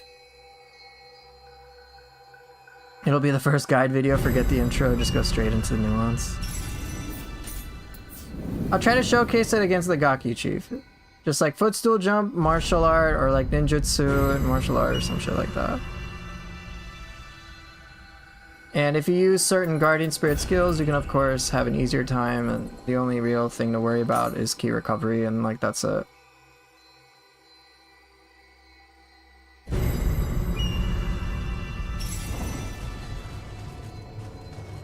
Okay, I obviously have to get some stuff.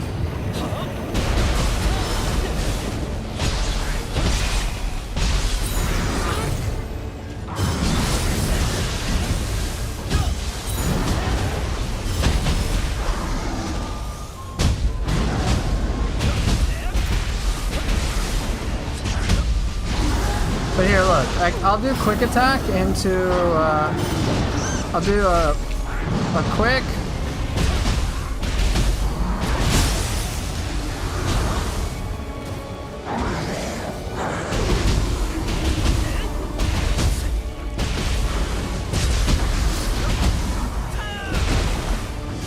you see that?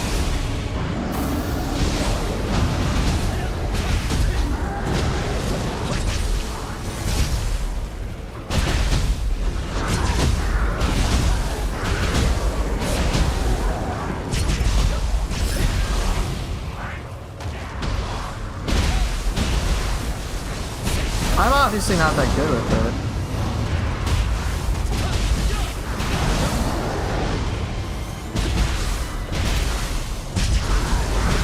It resets every...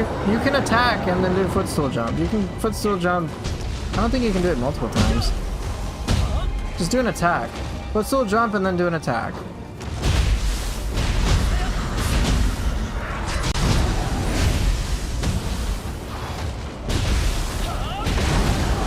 Yeah, average Neo Enjoyer is better. Right, you could use Kusanagi, you can use a bunch of things.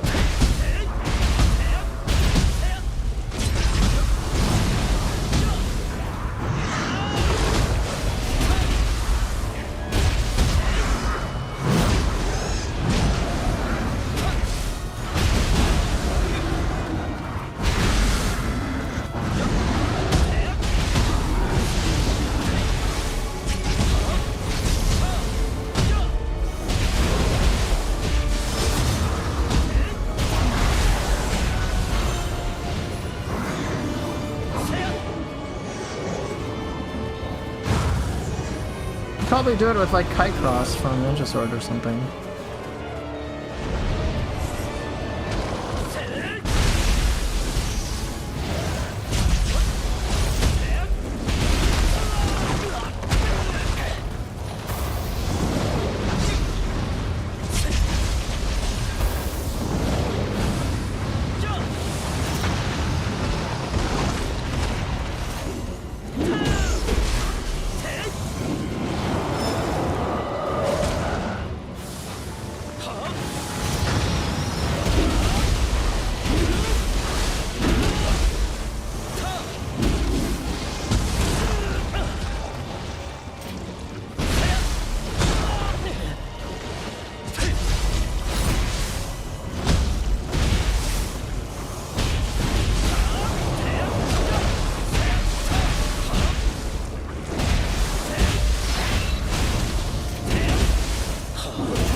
I'm not that good at it, but Nero Enjoyer is better at it.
You see how much height I'm getting?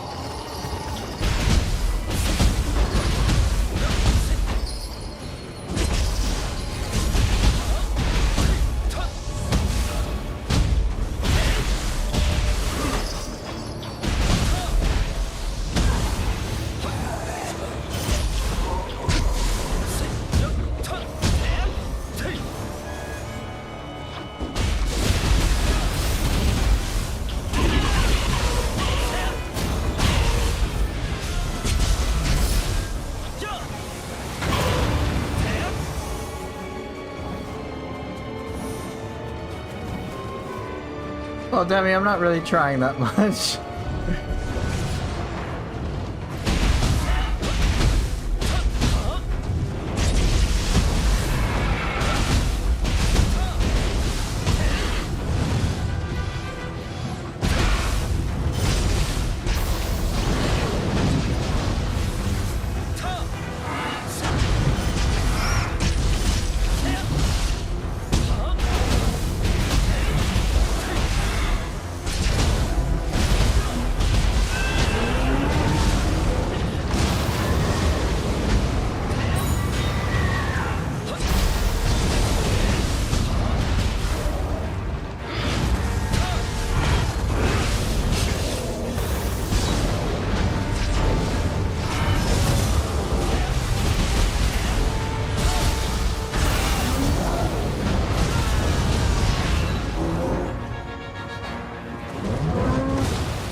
I think you get the idea, right?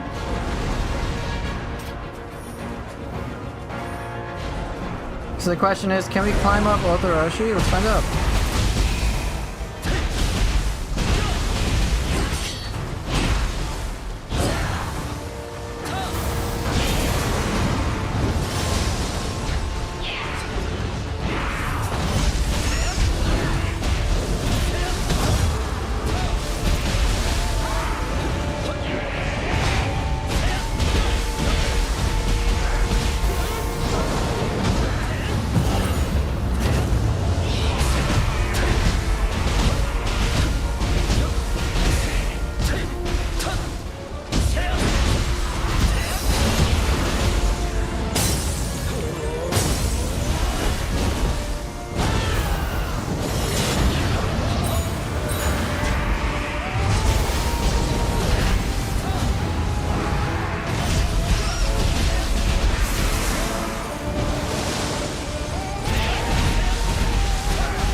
Oh my god, Taffy, you're raiding me? Taffy, I have to go!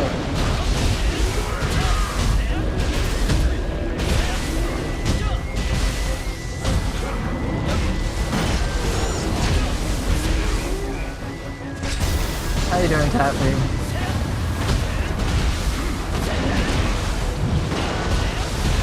How you doing?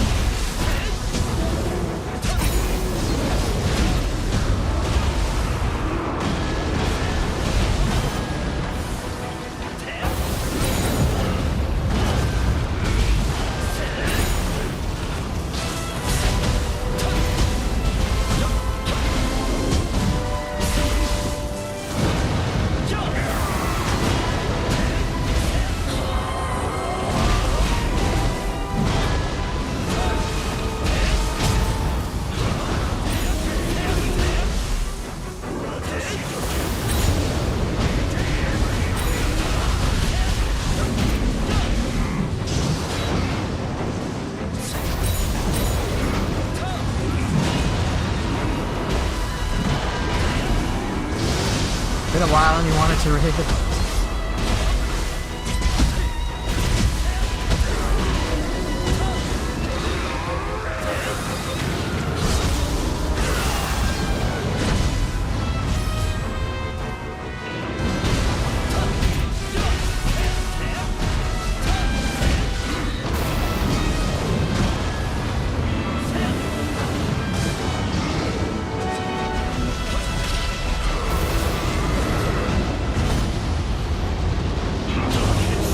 How goes it? It's going pretty good. I was legit just showcasing something with some people about footstool jump and how you can do a lot of things with it. So I was just showcasing ninja style stuff, but it was fun. But one thing I will say, since you did raid me, and probably some of your people that's still here, is tomorrow I'm hosting my self-esteem relationships Q&A. I don't think I have any pre-planned questions for anybody. I'm gonna double check my form. Yeah, I got nothing. No one. But if that's of interest to anybody, for whatever reason, how have this been going? Oh, they're pretty packed. If I get like 3-4 questions, it takes the entire stream, because there's like so much to discuss and so much to answer, so much nuance to it. But if anybody wants help with that, I can give coaching for free tomorrow in regards to that. So usually what ends up occurring with that isn't just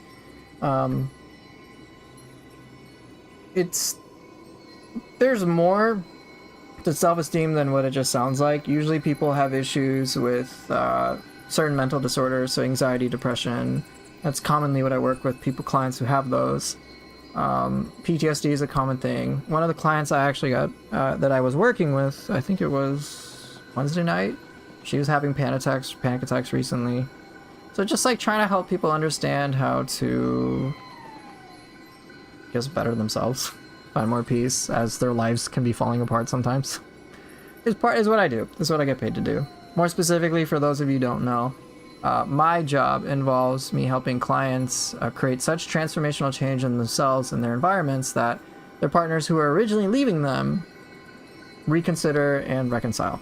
So there's a lot that goes into that, and that's what I do. So self-esteem, relationships, what's involved. So if there's any interest in any of that, pop into my streams tomorrow. If you want to, if you would like to ask a question and want to guarantee that I answer it tomorrow, what I will do is I'll paste a link both in Twitch and YouTube, so that in case you're curious, you can fill out the form. So let me do that real quick. Alright, so here should be my YouTube post link. If still no question tomorrow, can we have story time? Hell yeah, fish chicken burrito. If no one puts a question and no one has anything, bro, I'll just talk about what I experience at work. It can just be a gossip thing if it really wants. But yeah, the stuff that I do for free for people at large, most of the people who've come into my streams, I think like at least 90% of the time, it's pretty clear that the issue that they have is they feel shitty about themselves despite doing really wonderful things. My clients that I typically work with is kind of the opposite, where they do lots of shitty things but have inflated self-worth. So people might think of them as much more narcissistic in nature and things like that. So that's usually what happens. But alright, I will show some fancy Neo thing for Taffy. Gotta pick one thing. Taffy, you got a request? Any enemy you want me to try to destroy? You get one request and then I gotta go because I'm gonna go cook dinner with Cass. You get dibs. Oh yeah, and by the way, for anybody on Twitch, Lady Epitaph, she's super chill. Yeah, go watch her. She's pretty funny. Look, if I'm recommending somebody, go check her out. You'll probably like her. I don't know. Debatable. Ibaraki Doji. Well, alright. Taffy is also very thirsty for women, apparently. So, I guess that works. Okay.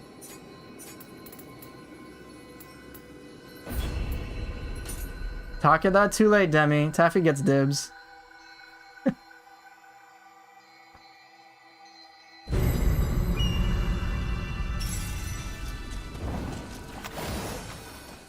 I got an emote made of her stepping on me. I was right, wasn't I?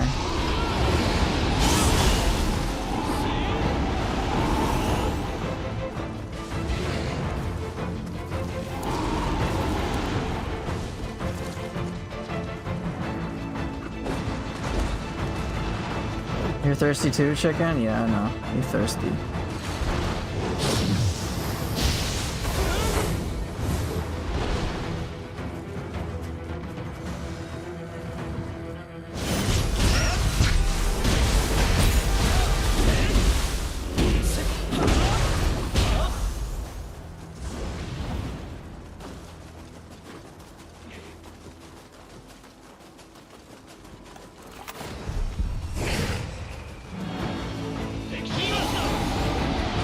God, Demi. Ibaraki give good hand. The results might shock you, Demi.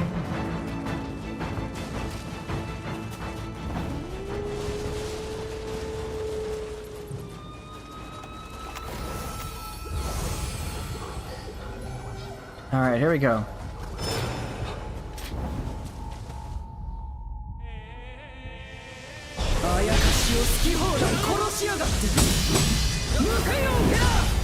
Oh, what? Thought I avoided that shit. Alright, you can kill me. It's cool.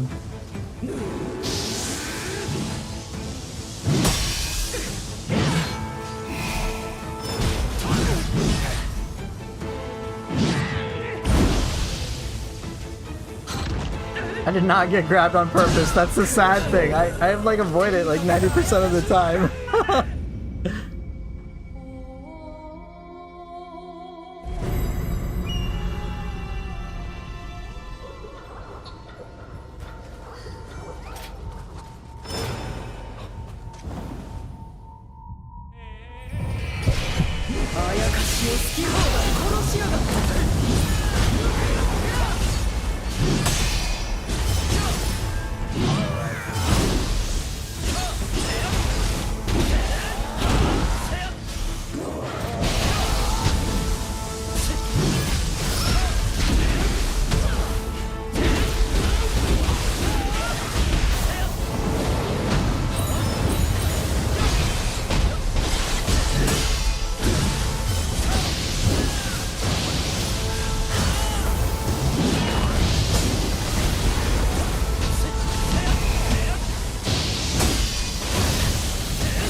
Oh, she got obliterated. Damn, GG. Yeah. Blew her up. I was trying to do a focus strike heavy, but I just killed her with bombs. So Demi wants Takeda Shingen? Okay, I'll fight Takeda.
You have to time it right to make it work. If you do it too early, you'll get screwed.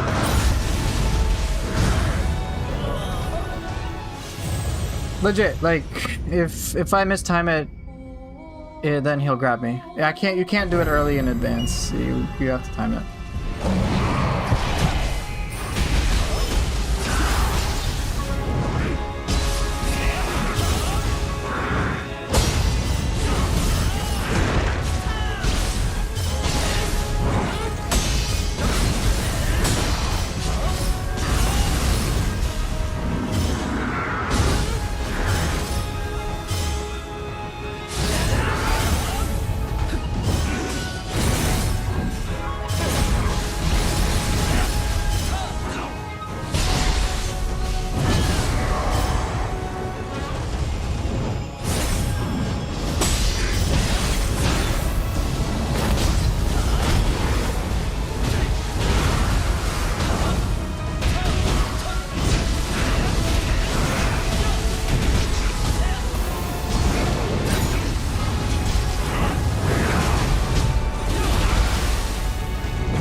Alright, let's see. I beat Tagada, so how far can I get? Can I be Yoritomo? I'm gonna find out.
I think Cestus and both talents share that.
思い知るがいい。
Does this please you, Demi?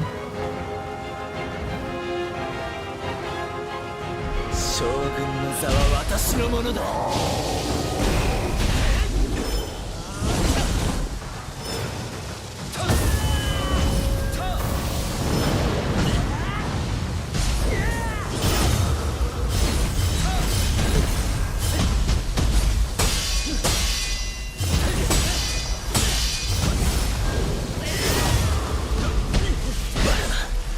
この私が竹地に。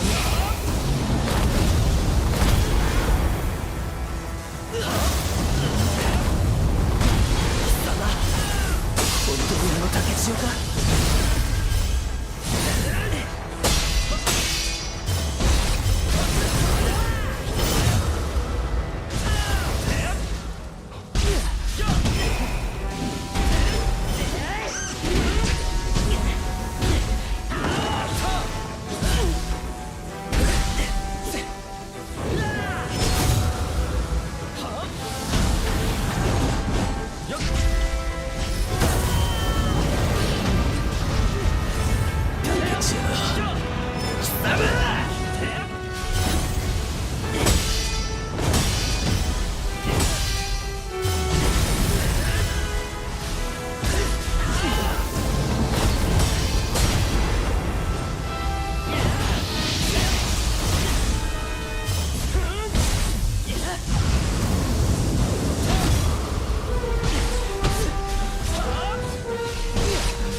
Bye-bye.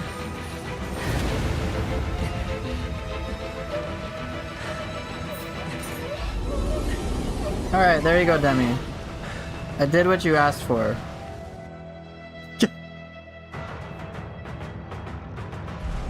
Living artifact really leveled up my flow? Yeah, it did.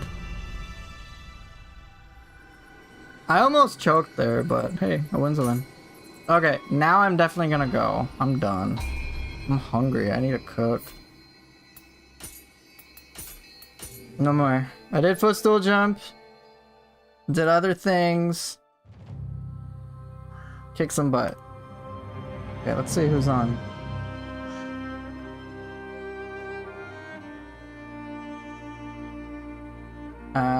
Nah. Alright, I'm just gonna stop here.